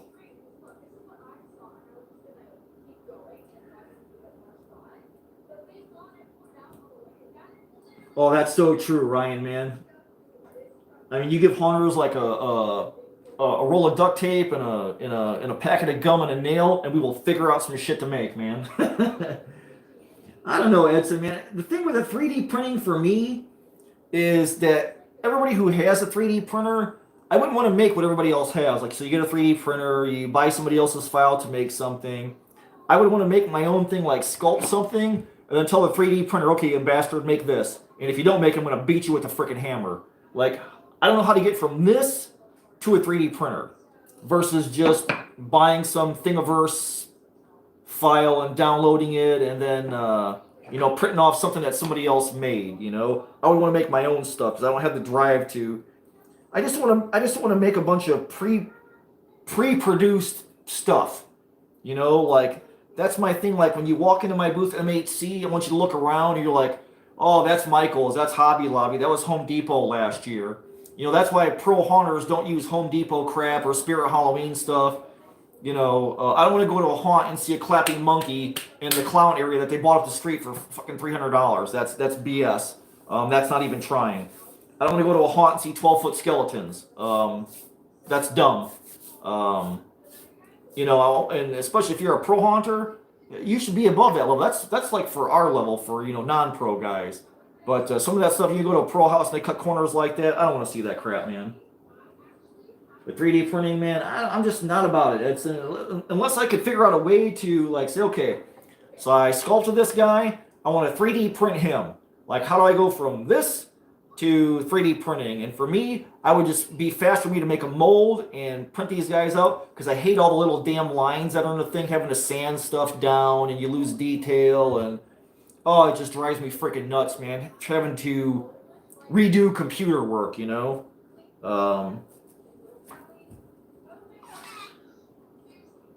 You know, there's some guys out there, Ryan, you know, that make some awesome stuff, and then they 3D print it out. I'm down for that. But like the stuff where people buy files and they have like 20 printers going in their basement at one time, and they bought one file and they're making 200 of the same damn thing to take to a show. Like I saw this guy at a show last year. He was 3D printing live, which is really cool. It was like one of the little rings. It was a Buddha. It was a Buddha with the Yoda head. It was a Buddha with a SpongeBob head. It was a Buddha with a Godzilla head. And they were like $40 a piece. I'm like, dude, is that all you make is goddamn Buddhas with different heads on them? Like, that's, I wouldn't buy that. You know, I wouldn't buy it. Maybe somebody else would. But it's like, all you do is make Buddhas all day with freaking different heads on them, like Yoda heads and shit. Like, I don't know. I would just as soon sculpt something and mold it, and then know that I made it, and I don't have to rely on a computer or a machine to like, oh man, I'm out of like plastic today, or the machine's running slow, or the table's out of level, or, you know, whatever the issues are with those damn things. Right, I don't really think I have an artistic ability that nobody else has. I just think I'm more willing to take the stuff out of my head and constantly go at it until I get close to kind of what's in my head. I've always just been a person that I can look at something and try to reproduce it in my head, or look at something and then try and make my own version of it, or a different version, or because I do cars for a living, you know, I have stuff in my head where I see things a certain way, and I know I just got to keep beating my head against the wall until I get there. So I think all of us are born with artistic ability. I think that some people get frustrated trying to get it out of their head, so maybe they have more blockages or whatever, you know. But I think, like, the more mediums you use, like, say, like, I make one silicone mask, woo, one mask. I just don't want to make latex masks my whole life. I've always wanted to make a mask, and I did. But I want to make a silicone mask too. So someday I got to get there. I want to be able to, like, barriers. I like trying to figure out problems. Like, oh man, like, you know, well, how the hell do I make a silicone ear? I know how to make a latex ear, but how the hell do I make a silicone ear? You know, so I start looking, asking questions, following people. Okay, what are they doing? What kind of molds are they using? Until I get there, you know. Or luckily, I have enough friends who are vendors. I can go to ask questions like, man, you know, what clay do you like? Or, you know, what's your favorite latex? Or whatever, you know. So I think all of us have artistic ability. I think most of us just struggle getting it to the surface to get it out, and then how to apply it. Like, okay, I want to make a painting of an angel. Well, how do I go about that? What's in your head? How do I make, you know, how do I paint feathers? How do I paint translucent gowns? It's just that type of deal. But I think that we all have it. Just some people struggle more just getting it out, you know. What's up, Ninja? That's for me. I would want to design everything I make. I just, like, when I go to shows and I can see stuff that, you know, I know came off of a store shelf and somebody's reselling it or something like that, that drives me freaking nuts, man. Oh, it's like, oh, you want original bastard.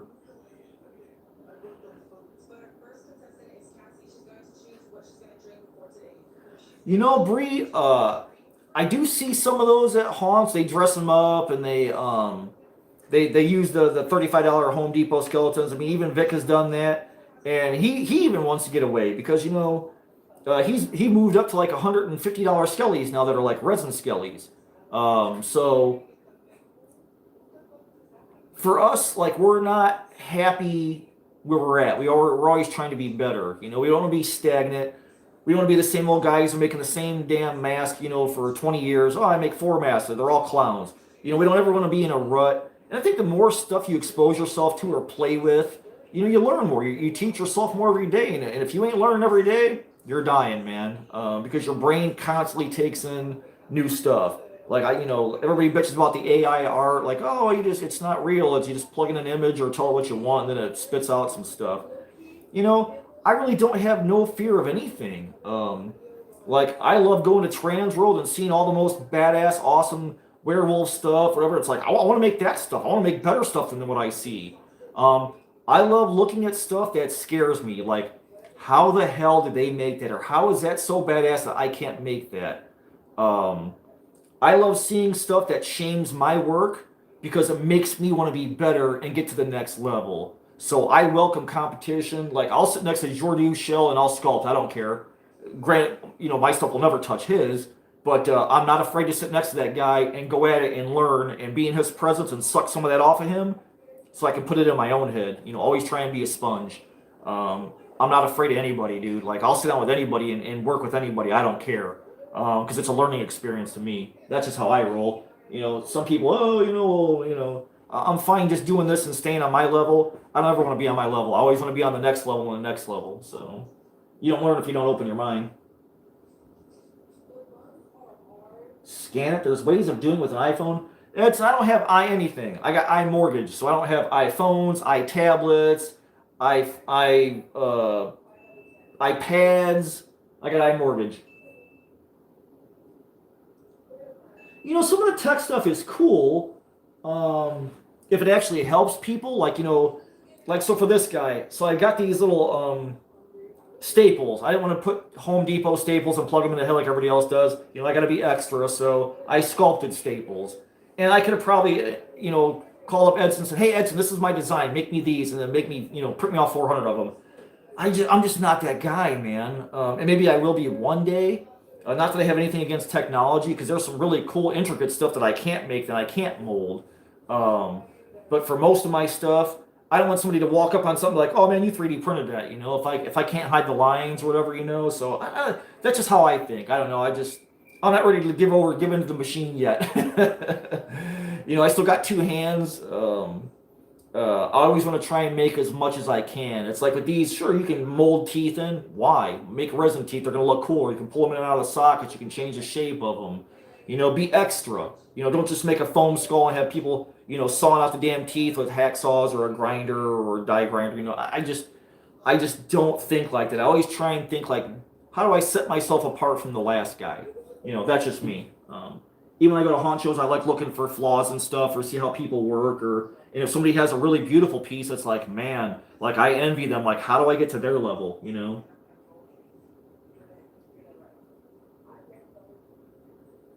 Oh, yeah, for like finials and stuff like that. Sure, there's some stuff that you don't want to waste your time building. Like I could have had, Edson, print me some staples, but I'll just make a little mold of it. I'll bang them out, and then you still designed it. You're still a designer of it. You still made it. You still produced it. You don't have to sell the file to anybody. Vic, you're screwed. You'll never be a YouTube star. You'll be a TikTok star. The zombie baby, I just kind of, I looked at a couple of pictures. I don't like to stare at references too long, because then my mind will burn stuff into my head and I'll be stealing. So I like to look at a couple of different pictures, and I'll look for a little bit, and I'll get ideas in my head, like, well, I know I want the arms crossed, or I want pointed ears, or I want, whatever. And then I just let kind of my brain fill in the details, I'm happy with it at the end. I'm happy with it. It doesn't look like anybody else's dowel, and that's my thing. Like, so I have a pumpkin pulp dowel. There's a ton of people who make killer dowels. They make silicone dowels that are awesome. I wanted to make something, my version that's different. So when you look at it, you don't think, oh, that's a pumpkin pulp dowel, or oh, that's a so-and-so's dowel. I want people to look at it and be like, where the hell did that come from? that's the stuff I like to make. That's just me. I don't always have like a super strict outline or a picture that I'm working off of, but I do love to nitpick, take bits and pieces of stuff that I like and plug them into stuff. But I definitely don't like to copy. And then, I always don't always, if I have a drawing in my head, I don't always stick to the drawing either. It's sort of like a rough outline in my head to kind of get me on the right track. And then I just kind of look at stuff and let my brain fill in the details and stuff.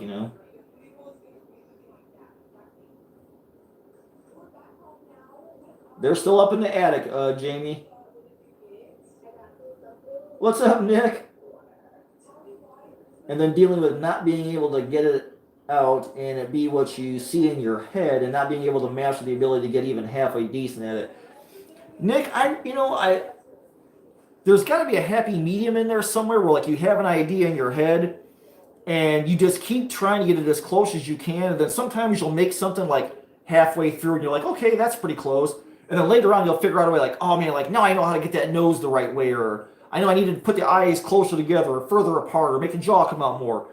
And you can always go back and hit it again later. And by then, you'll have better ideas possibly, and it'll be 10 times more than what you even thought of in your head the first time you were trying to get out. So I don't mind. I'm like that too. I'll look at something, and that's another reason why I use oil-based clay. I am not a sculptor. I'm self-taught.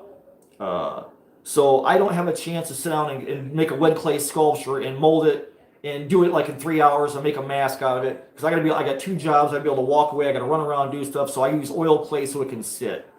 And the benefit of oil clay is you don't have to stay on it. You can put it up in the corner for 3 months, 3 years, whatever, and then kind of look at it like, no, I'm going to change that. I don't want to do it that way. I'm going to change it. So for me, that's why I use oil clay. It's more expensive, but I can reuse it, and it gives me more time to look at something where I don't have to feel a rush. Because I am never the guy. I will never rush something to get it done just to mold it and have 14 new things to take to a show. Like, new product release. Hey, I made a little candy bar razor blade. It looks like shit. Hey, I made a clown hammer that looks like shit. Hey, I got a mask that looks like a little vintage mouse mask that looks like shit. I don't ever want to make something in a hurry just to make something. I want to make something that's quality, so somebody, especially if I take money from somebody and I'm going to give them an item I made, I don't want them to use it one time and it breaks or falls apart or the paint rubs off, or I don't want to have the attitude where you're selling quantity and not quality. Fuck that noise, I'll die first, man. I don't have that mindset. I don't want to just crank out a bunch of shit to sell it. I want a piece that somebody's going to have for a long time, because if you think about it, word of mouth, that's your best advertising. Having 47 new things to bring to Trans World this year is not your best advertising. To me, that just tells me you're just making a bunch of shit to sell. And when I get to Trans World, I don't want to be like that. I want people to seek me out for what I make because they know it's a good product. I spent time on it. And I just didn't crank out 47 new things to say, hey, I got 47 new things in my booth. Buy me out, I don't need it. I don't want it. I don't want the money. I don't really care. I want to have somebody that says, man, I wanted to own a piece of, something you made because you made it and you put your heart and soul into it and you looked at it. You thought, well, how can I make it better? A quality piece that'll be in their collection 20 years. So 10 years from now, somebody walks up and says, hey, man, where you get that zombie baby from? Oh, Cobwebs made that. Here's his YouTube page, or here's his Facebook group. Go check him out, whatever, Now he's making way better shit. He doesn't even make them anymore because those are stupid, that type of deal. I don't ever want to just be the crank out quantity guy. Quantity sucks, man. That's what like your Morris costumes is for, and your dollar stores. Not for me, man. I'm the complete like anti-opposite of that stuff. Ryan says, but the competition, analyze it and figure out how they build it, make it better. And that's true, Ryan. Like when I go to Trans World or a show, Vic's the same way. We like to pick up something and look at like, okay, where's their seams? What kind of foam did they use? Is there paint? Did they just splatter blood on something to cover a bunch of crap? A bunch of bad seams or a shitty paint job. I look at all that stuff and I'm like, okay, I know not to do this. How can I make mine better? Or at least the best it can be for me now to the best of my abilities, And then somebody can call me on it later and say, hey, if you had flipped this upside down the mold, it would have came out, twice as good. Like, oh man, no way. That's totally true. You never know what somebody else, put it in somebody else's hands and let them give you their feedback. And if they've still got your piece 5, 10, 12 years later, then I think you've made a good quality piece. And in the end, that's what's going to push them to say, hey man, like I bought this 15 years ago from this guy. It still works. It still looks great. You know, he's the guy you want to go with. You know, I don't want to be the guy that says, man, I own 47 of their products and I threw half of them away or the batteries died on because it's all Harbor Freight shit underneath it. You know, the mechanics and all that stuff. You know, I just, that's why I don't make noisemakers. You know, I don't want to be the Harbor Freight guy who, I don't want to be making everything up from Harbor Freight. I don't want to be making everything from Home Depot. You know, I'm not afraid to spend some money on materials. You know, you got to go crazy. You got to do it within reason. You know, because silicone's expensive. You know, a bucket of silicone's $250. It's $300 to your door shipping. You know, so if you're going to attempt to start making silicone molds, you better do your homework so you're not just wasting money. Because believe me, it's going to be a valuable lesson, but man, you're going to learn. And when you do get to start making silicone molds, your shit's going to be way better than making a crappy stone mold for something, you know. To do resin projects, you're going to be around longer. So I'm just sort of different in that aspect. I don't want to take people's money and stuff, you know. It's true, Brother Vic. I don't have, you know, we don't have anything. I got iMortgage, man. These kids running around with these $400 phone bills. Like, why is your phone so shaky in videos? Because I don't have a $1,500 iPhone. That's why I got a crappy $99 Droid from you pay as you go. Nick says, "Oh yeah, I have to use oil. My Frankenstein bust sculpt took me almost 2 years because I had to stop and go back later and re-sculpt it." And I have zero issue with that, Nick. I almost prefer oil. I don't think I'll ever go to clay, wet clay, unless I feel that I've become a really good sculptor.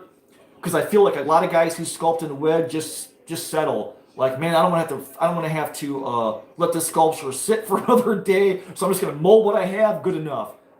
Finish is not my favorite color. I don't want to look at something and be like, you know, man, I should have spent 2 more hours on it. You know, I don't want to be like, well, that's good enough. I'm just gonna mold it now because I got all the stuff here. I don't ever want to do that, man. I want to always try and put my best foot forward and feel good about something before I mold it. You know. Nick says, "Yeah, I'm afraid as such when selling things. Still feel bad." You know, Nick, it happens, man, and I actually kind of like it. It's got a cool crack, like in the lip, where it looks like an actual skull would fracture, like if it was busted in the upper dental plate and shit. That's the fucking UPS, man. You take your chances, you know. But I still got it. I love looking at it. It's up there in the corner.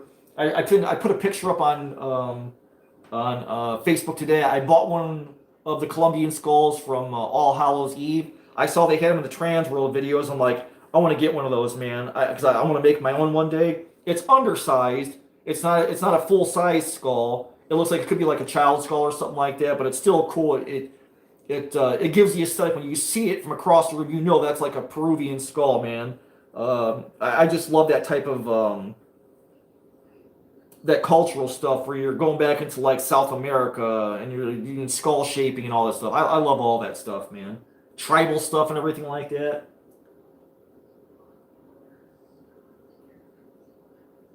Ryan says, "Amen, brother, and that's how I separate the vendors that I'm going to buy from. I love Haunted Hills Productions. They have great horns, noisemakers, but damn, they are pumping out so much stuff." You know, Ryan, that's exactly who I'm talking about. I don't need 47 new products. I don't need Harbor Freight everything underneath. I don't like to make a sculpt for half an hour and then say, okay, it's done, mold it so I can have 47 new masks to take to Transworld. I just don't want to show up to a show and then bring 400 pounds of shit and then 25 of it's good. You know, I want to spend my time making it because materials are expensive. And if you're going to spend the money on materials, you want to make cool stuff, man. You want to take your time out. You don't want to rush stuff. You want your fonts to look good on stuff. You don't want the words to be getting smaller. It goes to the ends of the prop because you're scratching it in with a needle or whatever the hell you found on the floor. I'm just picky about stuff. And when I go to Transworld or a show where there's vendors, I love to flip over their stuff and look at it, and you can just tell. When you pick up an item sometimes, and you're just like, damn, man, like, they got this down. Like, it's perfect. The paint is good. The finish is good. The seams are good. The material they use are a good weight. Like Laney and Beth, Drop Dead Design Studios. When you pick up one of their weapons, it's got a wooden handle. Laney uses dense foam for the heads. It's like, you know, it feels good in your hands. You know, it's like, man, he's got this down. He knows what he's doing. And then sometimes you can pick up something at a show and you can see, man, they pulled this out of the mold too early, or they didn't put enough foam here, or they use a really cheap, squishy foam to get by. That's the stuff that just drives me nuts, man. Ninja says, I really want to do some Kapala skulls one of these days. Man, skull, I'll tell you, I bought an Amazon, I bought a plastic Amazon skull, like a $26 skull from Amazon. It's a human, anatomically correct skull. I looked at that and then reference pictures, and that's how I made these two guys. I tried to make them bigger than average skulls, just so they could be more monstrous, you know. But I love tribal art so much, man. Like I look at African tribal art, South American tribal art. God damn it, the Kiwis. New Zealand art. I mean, I love Egyptian stuff. It's like there's such a wide range of cool shit out there that anything they put in the movies can't touch what we've done at one time or another, or what Mother Nature does. So there's a bunch of stuff. I'd like to do a bunch of Tibetan skulls. Man, I literally have a list in my head a mile long of stuff that I'll never be able to make. I'll just keep adding to it the more stuff I see. But that's fine with me. I don't want to be in the lane where I'm making the same stuff over and over and over again. Like, was it last year at one of the shows Vic went to? This guy had a clown mask. I think it was the same sculpt. It was painted 37 different ways, and he had it spread out over 20 feet. And it's like, that's the same damn mask, different paint scheme. That's the same damn mask, different paint scheme. That's the same damn mask, different paint scheme. I don't want to be that guy, man. I don't want to make one mask 47 different ways. I just want to make different stuff, and I want to use a range of materials to teach myself what works better for, different objects. Like, if you're going to make a foam skull, wouldn't you rather have resin teeth in it? Hell yeah. Like my little Popekin mask. Sure, I could do the teeth in latex and just painted them up and been done. But nah, that's just not me, man. I wanted to put resin teeth in my mask, so, glow in the dark for some of them. And I just try to think outside the box and try and make myself better with what I'm making. I just don't want to settle for the stuff I do make, I know where we're going, baby. Vic has Monster Clay. He just hasn't used it yet. Pick me, pick me. You gotta go, Vic. you're vending. That's cool, Bree. Come find me, Bree. Come say hi, man. I wish Jordan was going. That'd be cool too. Yeah, the Maoris, man. Their stuff is awesome too, man. The Kiwis, New Zealand. Yeah, I mean, in books, like, like, Nick, I see you put up a lot of AI stuff, and people are like, whoa, AI this, AI that, it doesn't matter where the hell it comes from. If I see a set of eyes I like, or way a hand's turned, or something like that, I'm taking that shit, man. So, I don't care where it comes from. People bitch about AI, and I just don't fear competition. It's like, whatever, if I can find something that's going to make me better, that's the stuff I want to look at. I don't want to go to a show and see a bunch of crap. I want to see a bunch of stuff that's like, oh my god, this stuff is so awesome, it makes my stuff look like crap. How do I make my stuff better? That's the stuff I like to see, the stuff that scares me, that makes me feel stupid or dumb, or that I can't sculpt, or that everything I make is trash, or I wasted my money and my time on something. I love seeing that stuff, man, because it makes you want to bring your stuff to the next level, So, that's like, I'm just dive in, man, and just keep going at it. Like Nick said, it took him 2 years to finish a Frankenstein sculpt. If that's what it takes to make it right, then take your 2 years, man. Because when you're done and it's right, you're going to be proud of yourself, man. And you're going to know in your head, well, I could have done that in 4 hours, but I didn't want to cut corners, and it had to be right. And that's kind of the same way I am. I don't want to cut corners. If I cut a corner, it has to be because I didn't know there was a better product out there. I'm fine with that, because then that teaches me. Somebody can pick up something I say and be like, hey, have you ever thought about using this instead of that, instead of this? Well, man, I didn't know that existed, so, man, I'm all ears, man, believe me. But I love watching, like, a true pro work and seeing how they do things, because, man, that's going to make you better in the end, man, so I love seeing all that stuff. Going to shows and seeing awesome stuff, like, hell yeah, man, that's how I'm going to level up.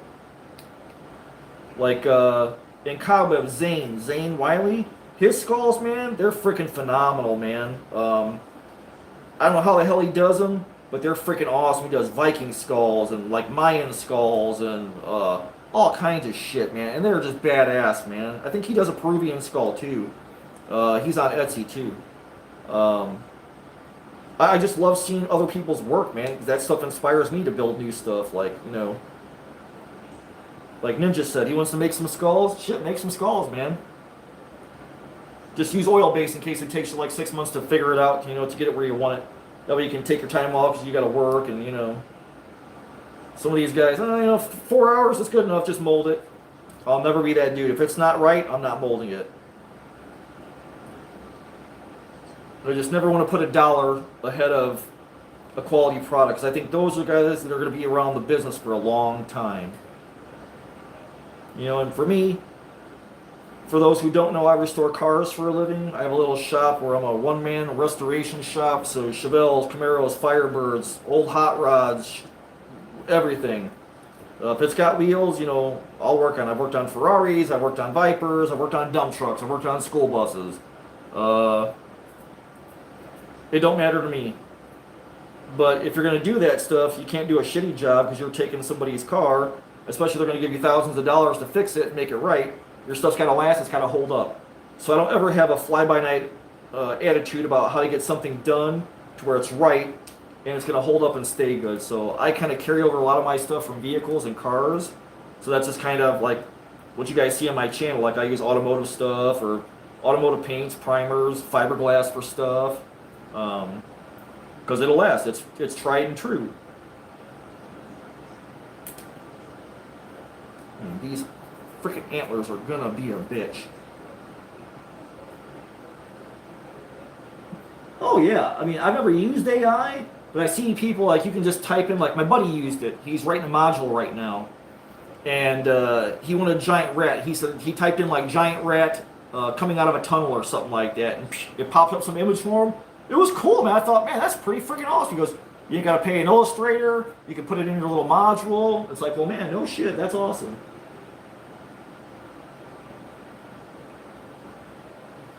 And that's true, Nick, man, totally. Use the AI just to get ideas and have a bunch of that you don't share that are all sculpture ideas. No shit, man. Sculpts can be a good place to learn a lot of sculpting and many of them and how much you want to do with it. And that's true, man. Like I learned a lot sculpting these guys, man, for like your zygomatic arches and how deep an eye are, and then your nerve passages that you got to have in the back of the eye for when you're thinking. Even the holes in your skulls, like where your nerve endings come out to feed your chin and your teeth and all that stuff. Those holes are there for a reason because nerves pass through those. You know, so some of the holes in your cheeks are supposed to be there. The cracks across your thing, your growth bones and all that stuff. So I think there's like 26 individual bones in a human skull, I think. I could be wrong because my anatomy isn't great. But yeah, it was fun sculpting skulls. In fact, I want to do some more. I want to do a demon version too. I want to do a wolfman yet too. So, like I said, my list never ends. I just keep adding to it. I don't think my list ever gets shorter. Ninja says, if I don't have a minor breakdown questioning my abilities and the ideas how I do, I know I actually made it. You know, it's okay. I think it's more than okay for people who make stuff to take a step back, take a knee, shelf something, and be like, you know what, I'm going to look at it in a month, in a week, or whatever. You know, there is no problem with that, man. Like, I bounce around for my projects. Like, I had the rat most of the way done, probably like 70, 80% done. And then I jumped off and I made Frankenstein. Then I made Nosferatu. Then I made Cthulhu. And then I came back and finished the rat. Like, oh, I got to knock that rat out so I can get him molded. So I think it gives you time to wait, like a fresh set of eyes. So if you're doubting yourself, it gives you time to regroup in your own head. And in that time, maybe you see new references, or you type in, you take what you have, you throw it into AI, and you're like, maybe I should make 2 of those. Maybe I should flip that part this way, and that's what I was missing. That's the little thing that sends you off on your next little tangent, and you can finish a project. So I don't think AI is a bad thing at all whatsoever. Of course, again, I really don't have much fear of anything, so it's like, shit, bring it. I don't care.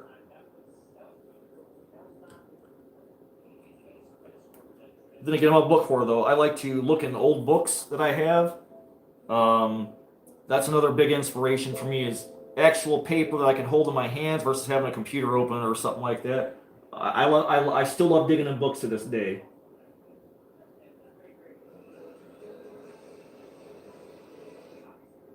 That's true too, Vic. That's guys who get stuck in ruts. That's exactly what I was talking about earlier. You know, guys like, oh yeah, my work's good. And then they don't ever change it. They do the same damn thing for 30 years. Like, I don't want to be that guy, man. Like, that scares me. I'd rather get out of it and not do it. If I'm not being original, and I'm just like, okay, this is good enough, mold it. Okay, this is good enough, just sell it. Okay, this is good enough. I don't want to be that guy, man. I just, if you're not growing, you're fucking dying. You know, if you're not trying to figure out new ways to do something or to make what you do make, even if you're a master of your craft, let's say you're a fiberglass guy and everything you do is in fiberglass and you're a true master, well, even as a fiberglass master, wouldn't you try and find a better way, a faster way, a nicer way to keep growing as a fiberglass guy? Like, how do you be the best fiberglass guy in the world? Like, what else can you learn? What else can you teach yourself? Once you close your mind off, you're done. Because you think you're the best in the world, and somebody else is going to come along and figure something else out that you don't know, and you're not going to be number one anymore. So,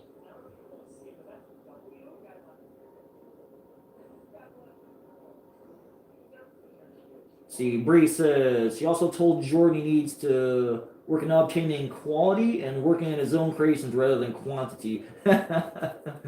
Jordan, man, he took a swing from the fences. He was all into it, doing the mask. Of course, he changed jobs and he's working a lot of hours now, but he went crazy for a while, man. He was doing masks and build-ups and latex and stuff.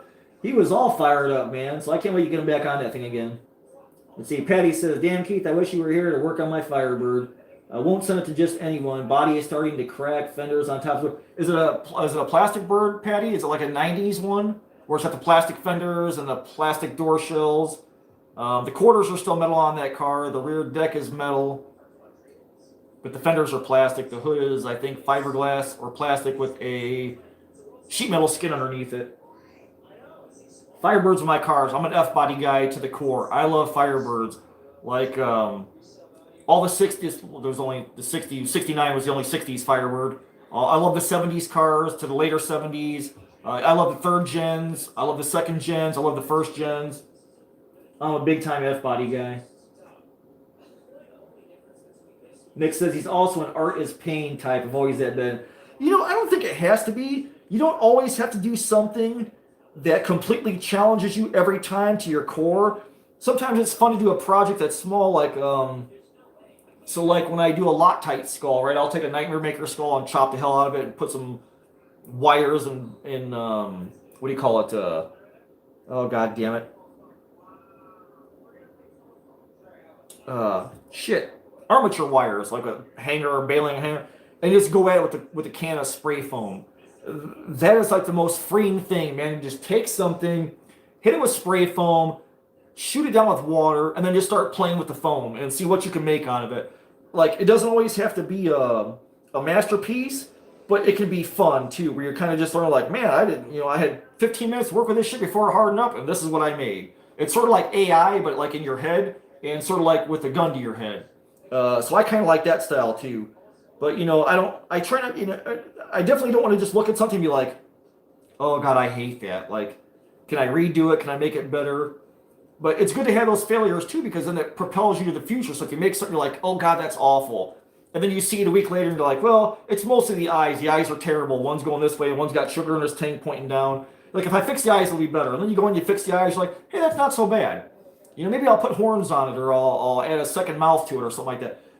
That's the shit that you look at it, and that's how you kind of, in your head, you're like, oh man, I see what I didn't like about that. And then you correct it, and then you can go on and run with it, man. That's the stuff where you're teaching yourself, Bree says, one of the perks of ADHD is being able to shelve some things and come back to it. I think that's good for everybody, Bree. Nick says he shares so much in progress stuff and then new picks in between. It seems like I never finished anything, but I am working on them here at times. I just don't share everything. Nick, I'm the same way, man. So I'm constantly working on stuff. I have different things going. Like, so I was making an ear one day, then another day, I'll make another ear, And then I had these guys in the background, the skulls. I'm still working on the rat. I've got like ADHD. I've got like 40 projects going on. I haven't finished one. And I know I got to get them all done before M8C. So I'll get like in a small tangent. Something will pop into my head, like, man, I gotta get that on paper or in clay or something and started. And then I'll just jump on it and hammer, get it so far where it's like, okay, that's like 90%. I can come back to it and tweak it later. I think that's the best way to work, man, because then you're not burning yourself out sitting there like, okay, I got to make a witch mask. I need to start it and do it to the end, and I can do nothing else. You have tunnel vision. Tunnel vision will destroy you, man. Tunnel vision leads to like writer's block or, artist block, whatever. So I never try to think like that. If something frustrates me or I only have 3 hours to work on something, okay, I'll go for 3 hours and then I'm done. I'll come back to it later, whatever. Who cares? Oh, I'm sure he will, man. He can't stay away long. I know they're going to start doing stuff up at that haunt he works at. He's going to get his hands all up in there. Mr. Cobwebs and Candlesticks will be turning 50 in March. Lame. I already feel like I'm 60.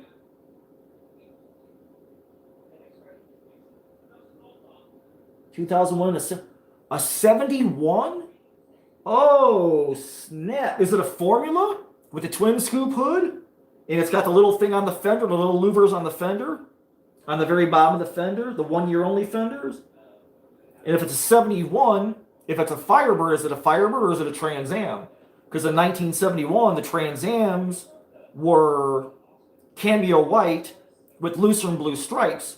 And in 1971, I believe was the first year you could actually get a lucerne blue car with a cameo white stripe on it. Because 1973 was the first year with the Screaming Chicken on the hood, and you get a Trans Am in any color other than the cameo white, the lucerne blue. You could get the Buccaneer red, the pine green color, which I hate, and the Starlight black on a Trans Am.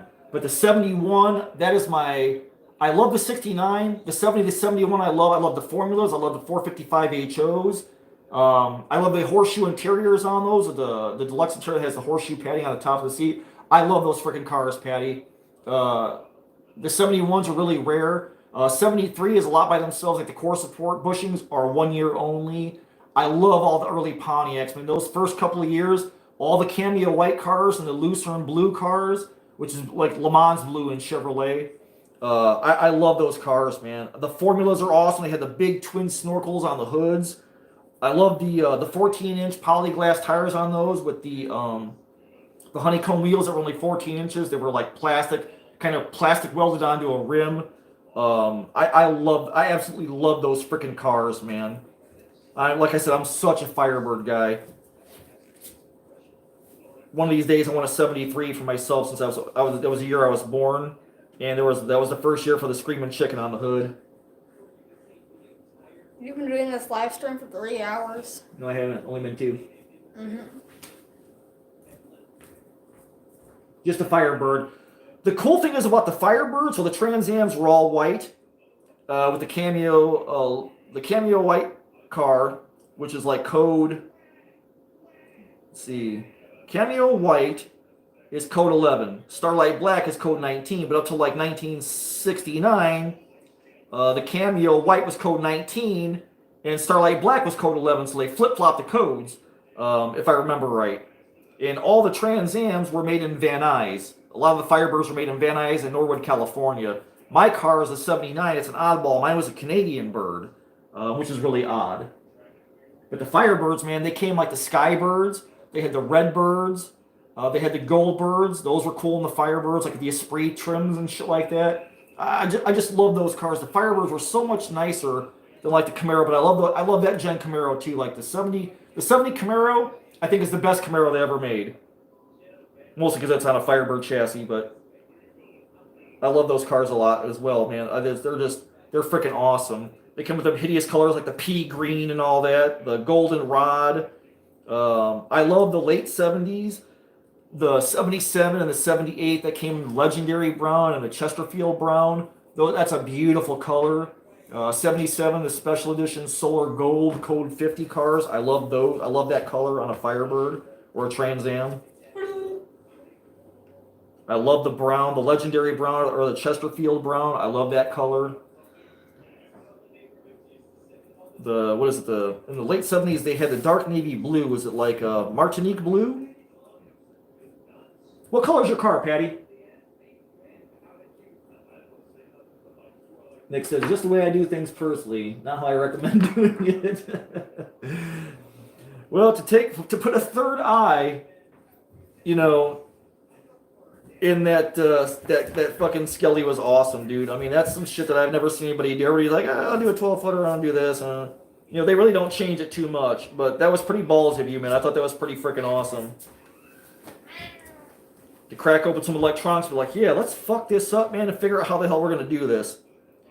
Because I love taking stuff out of the box and destroying, well, not really destroying it, but like changing it. So I've been seeing those videos of Trans World. And before that, it was like, what the hell was that other expo show? There was a Halloween show, and they're showing that big rat that's coming out, that the mangy rat that's called. It's like talks. It doesn't say any stupid phrases. It just makes squeaky noises like a giant rat. But he's tall. I want to buy that thing this year, man. I want that animatronic. He's got a pretty cool looking tail on him. But I want to hunker him down and make him closer to the ground and basically shrink him and then change him around. So I'm going to try and get that mangy rat this year. And then destroy it. I don't know who the hell's going to sell it, though. Is it going to be Home Depot? Is it going to be Spirit Halloween? Who the hell's going to have it? Morris Costumes has it, and they sell to everybody. Sorry, I just went over there. See, the old one is red. What are you doing? Made in Canada. Oh, wow, really? Why are you moving the bananas? I'm going deep purple on the 71. Because all Ew. bananas. Purple on a Firebird? On a Mopar? Plum Crazy? That's a color on a Mopar. On a Trans Am or Yeah, Firebird? we got red. Oh, purple. Oh. What's that? Your red is probably the GM 8774 bright red color. Color. The old ones were nice. Those are beautiful cars. The 98s through the 02s when they ended the year, and even the anniversary bird where they did the anodized blue wheels and the blue interior, or it was white interior. It's almost like this. With the anodized blue wheels, white car, blue stripes. Those were beautiful cars, man. I remember seeing those when they were brand new, thinking, God, I want one of those. But I just had a baby, so it's like, nope, no Firebird for you. Do you want to know why I moved the bananas? Why? Because I'm bananas. The Ram Airs were beautiful. I love those cars too. I'm just a diehard Pontiac guy, man.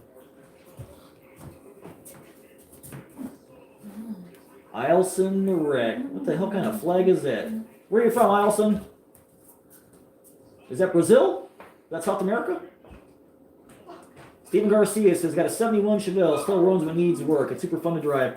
71, you know what, to be honest, I've done probably 67s. I've done 169. I've done 3 or 4 70s. 70 is a good looking year. I like the taillights better for 71, the 2 circles, where 70 has the squares on the outside. But the 69 is by far my favorite Chevelle, man. I love that car. Body-wise, side-by-side headlights. The 67's nice too. The 70s, I almost don't care for anymore because everybody gets the 70s. Even the SS 454s, I've done a bunch of those cars: black, red, white, another red one, a yellow one, the Daytona yellow. I think I've done the Orion silver or Aztec silver for 70. Black stripes, I can't think of the damn color.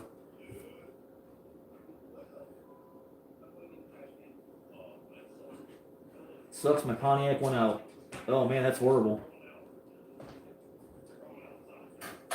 Jamie says, wow, you're turning 50? You look way younger than that. Yep, I'll be 50 in... 18 days. What number 18 days. What number is today? March 15th, I'll be 50. So the Ides of March is my birthday. 18 days. So 18 days. We only got 3 days left in this month? Shit, I gotta pay rent at the shop, man. That sucks. No, it's the 26th. Or the 25th. Damn, man. I gotta pay rent in a couple of days. That's gonna suck. Wait, you don't have rent? At the shop, I do. You have bills. Oh, Patty, me too, man. I grew up in the 70s. You know, I was born in 73. I love those cars, man. There was a lot of junk on them. I was born in 71. Yeah, 71 minutes ago. Take your crappy spongy clay, whatever the hell it is, staining your freaking Pink's hand. Go scrub them damn gnarly ass freaking trash panda hands. What's wrong with your face? Go scrub them. I love the 70s cars. The Firebirds, the Monte Carlos were cool back then. The Mustangs were horrible. Oh my God, there was not a good 1970 was the last good-looking Mustang until the 80s, I had clay to it, now it's like this. and only a fastback. Water slime. It's not messy.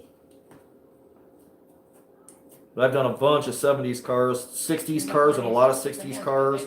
A handful of 80s cars. You need something to keep your hands busy. You should start sculpting like your dad.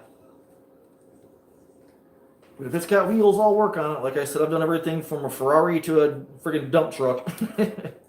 School buses. Patching up school buses back in the day. That's what. Dad bought a van. What? Dad bought a van. I did not buy a van. I'm just looking for a van. Stop lying. I can't even hear her, and I'm right next to her. She said I bought a van. I did not buy a van. You better not. I'm looking for one. No. Not a 70s van with like a barbarian mural on the side. Holding a nudie girl. No, I I gotta need get a a van. truck. So You need a truck too. I'm gonna paint the van. You're not gonna paint the van. No, I am. You're not. Gonna paint the inside of it. That's fine. You can paint the inside. I don't care. I'm gonna be all pretty. You get your damn grades up first before you paint anything. Oh, the 60s had the best cars by far, man.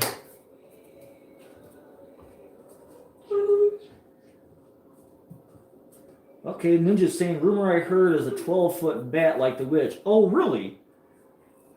I wonder if it showed up at one of them shows, like IAPA, or I don't know what the hell the other ones are. The IAPA shows, or they had the one with the Lowe's, like doing the 12-foot groundbreaker zombie that's like $600. The Lowe's came out just swinging like all kinds of crap. $600 for I think it's a 12-foot zombie groundbreaker. I think he rocks back and forth holding a tombstone like he's gonna fall down and face plant or something. I'm sure those little tweens that live in their mom and dad's basements are gonna be doing non-stop videos on them in about 2 months when they start putting all the sneak peeks of that stuff out. Jamie says, you don't look 49, man. You look younger than that, bro. Trust me, I sure as hell don't feel it. Well, I've worked on a 62, Patty. 59 is my favorite T-Bird. I love the taillights on that car. It was a Calfante blue car, like a Robin's Egg blue car. But 59 for T-Birds, man, those are sweet. I love that year. That's Elvira's year, except for hers was a hardtop, and they cut the roof off of it and made it a convertible. But hers is a 59. That's the same year I like. But yeah, I'll be 50. I don't be using no Just for Men. And combing my beard with that fake dye shit. I'm ready to be gray, man. I'm totally gonna look like a badass Sean Connery looking old man. I'm just waiting for my hair to turn gray. It just won't freaking turn gray, man. I got like a couple, I got like 5 or 6 little gray strands in there. You just won't freaking take over already, man. Oh god, these bastards don't want to come on. I'm gonna get one of these sons of bitches out. Oh, suction. Ah.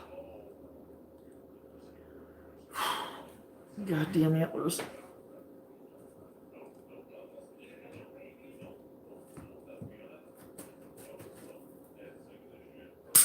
I might need a hammer.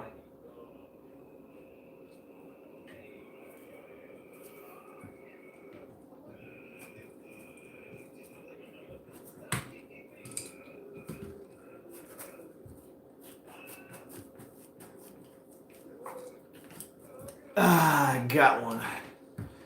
Hey, only 1, 2, 3, 4, 5, 6, 7, 8, 9, 10 more to go. That's what I'm trying to get out of that damn mold. I think that's to be a gnarly tooth for a dragon or to put on a necklace or something like that. I got one. I just gotta get the rest of these bastards out.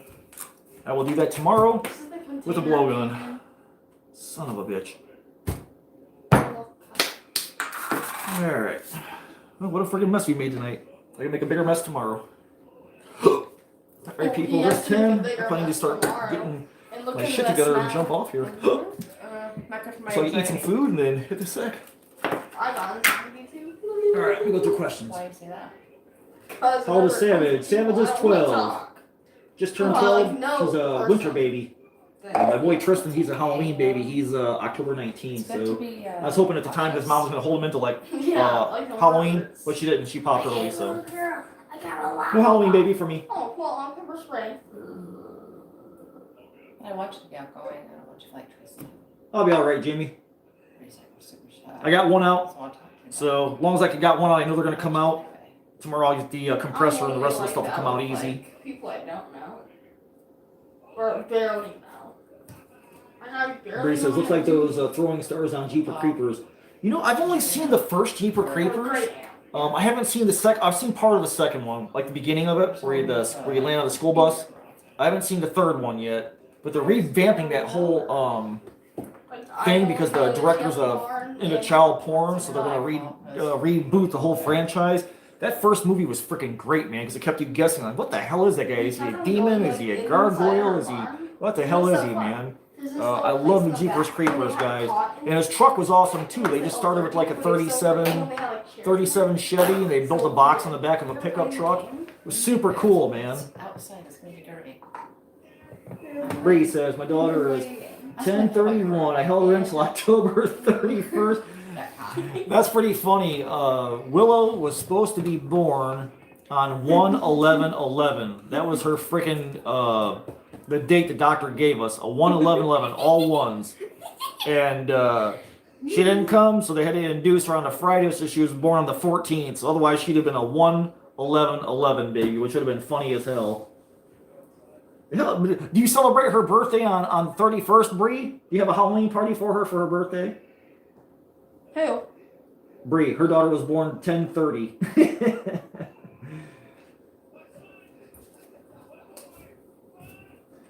No, her daughter is Halloween. Her mom and her birthday is the 30th. That's freaking awesome, man. Upstairs. So that's where I hid. That's cool, man. April's aunt is a Halloween baby. Her Aunt Judy is 10/31. And she hates it. She freaking hates it. Because all her kids drop their kids off at her, and they go trick-or-treating, all the adult kids, and they leave all the grandkids with her. So every year her Halloween her birthday is full of a house full of freaking kids she's got to watch. So she hates it. Oh, Bree was October 3rd. She's the 30th. Okay. Man, you're close, man. My boy was the 19th, October 19th. Wait, him? So he was 12 days shy of Halloween. My family's watching this. Jamie, probably not. I just figured because I'm not really doing videos right now, I'll jump on. And because I've been doing silicone molds all day, so I figured I'd jump on, BS and everybody catch up, and then cut apart some of these molds so I could show you guys what I'm working on for like my channel and for MHC and all that stuff. So just so I'm kind of staying up with YouTube. I'm not doing a video a week or whatever, so I figured I'll jump on for a little bit. So my lives are usually like every couple of months or every month or two. I'll jump on and do a live once in a while. So it's just sort of an off and on thing, depending if I haven't done anything in a while or I'm doing something at home. Like, all right, I'll jump on and I'll catch up with everybody and see what everybody else is building and what everybody else is up to. So tomorrow I probably won't be on. Patty says I had one on 10/23 and always had a Halloween baby. That's cool. My boy, we always did like dressed him up for Halloween for his birthday when he was little. Let's see. Stephen Garcia says, what's the fastest way to make regular sized pumpkins? I want to make about 10 for my family to corpse and paint this Halloween. Stephen, the fastest way is to go to Home Depot or Joann's or Michael's and buy the foam ones and cut them up and corpse them, man. To make them, you can actually you can mold a real pumpkin. Some people sell foam ones, like I think Blake is doing a foam one at Toxic Effects. Nightmare Maker sells pumpkins, a big pumpkin. They sent me one. I'm going to do a big scarecrow head of it because Melody likes scarecrows. So I'm going to actually shove a pumpkin up into the other one. But to do a pumpkin like the fastest way, I would do a beach ball. You can buy Amazon beach balls or a dollar store. Dollar Tree carries blow-up beach balls for like $1.25 a piece.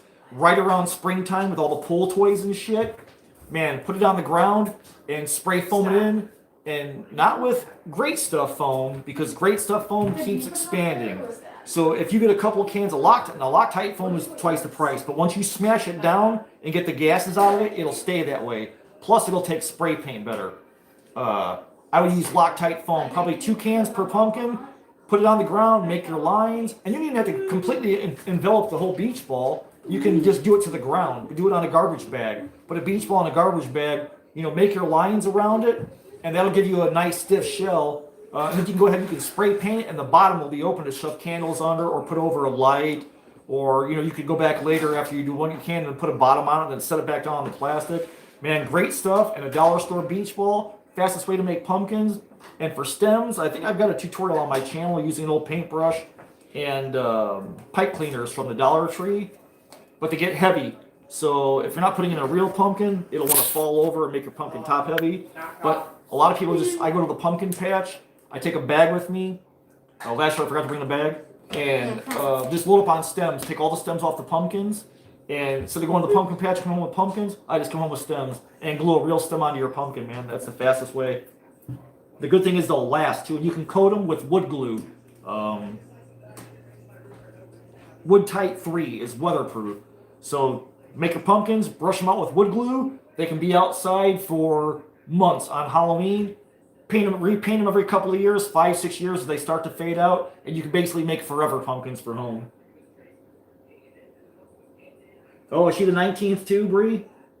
My boy's the 19th. But 10 pumpkins, Steven, 10 beach balls. And then you just blow them up and then let the air out of the stem when you're done. It'll collapse after it's skinned. And you can probably get away with like 3 beach balls, make 3 at a time. 76. April was born in 76. Jamie says, Kyle Webbs, I miss your DIYs and makeover props. You more going to see. It's hard to tell, Jamie. I've got MHC coming up, so right now I'm in thrash mode trying to get all this stuff molded for MHC. But yeah, there's a bunch of stuff I still want to do this year. It's just between 2 jobs and trying to prep for shows at MHC. And I'm going to be going down to Fear Expo. Only so much time in the day, so... And then when it's cold like this, it's hard to get stuff to dry, to cure. It takes forever. I got to warm up the shop and stuff, so it's a sort of a pain in the ass.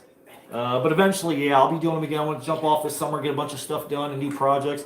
I got some zingers in mind for you guys, so I will be back with new videos. I got a bunch of stuff I want to do, and my next one will be the rotted props video. That's going to be a giveaway, too. I'm going to give away 2 latex corpse skulls. Some baseboards, some faucet. Yeah, and some baseboards. I used a basketball. Well, that's because you can pull clay off of that. All right, folks, I'm going to jump off. I've been blabbing for, like 2.5 hours or something like that. I'm going to clean up this freaking mess so I can do it again tomorrow. And then, yeah, I'll be doing new videos soon. In the meantime, just stay tuned to Facebook and stuff, because I'm showing all the stuff I'm working on for MHC. So if you guys have questions, man, share your work and your projects on Cobwebs and Candlesticks on Facebook group. And get some love, man. Show your project. Show what you're making. If you're stuck on something, share your project pictures there and get answers and figure out how to get from one step to the next, or just inspire other people with what you're making, man. So you guys stay tuned, and I'll be back soon. And hopefully I have some videos under my belt soon to put out for you guys too. So, oh, my back hurts from sitting my ass in that damn chair. So I will see y'all in the next one. And thanks for hanging out tonight. And we'll do it again probably in a couple of months, I'm sure, before MHC. We'll be doing a pre-show. So thanks, everybody, for chilling out. And good night to everybody. Do you want to cancel? Yes.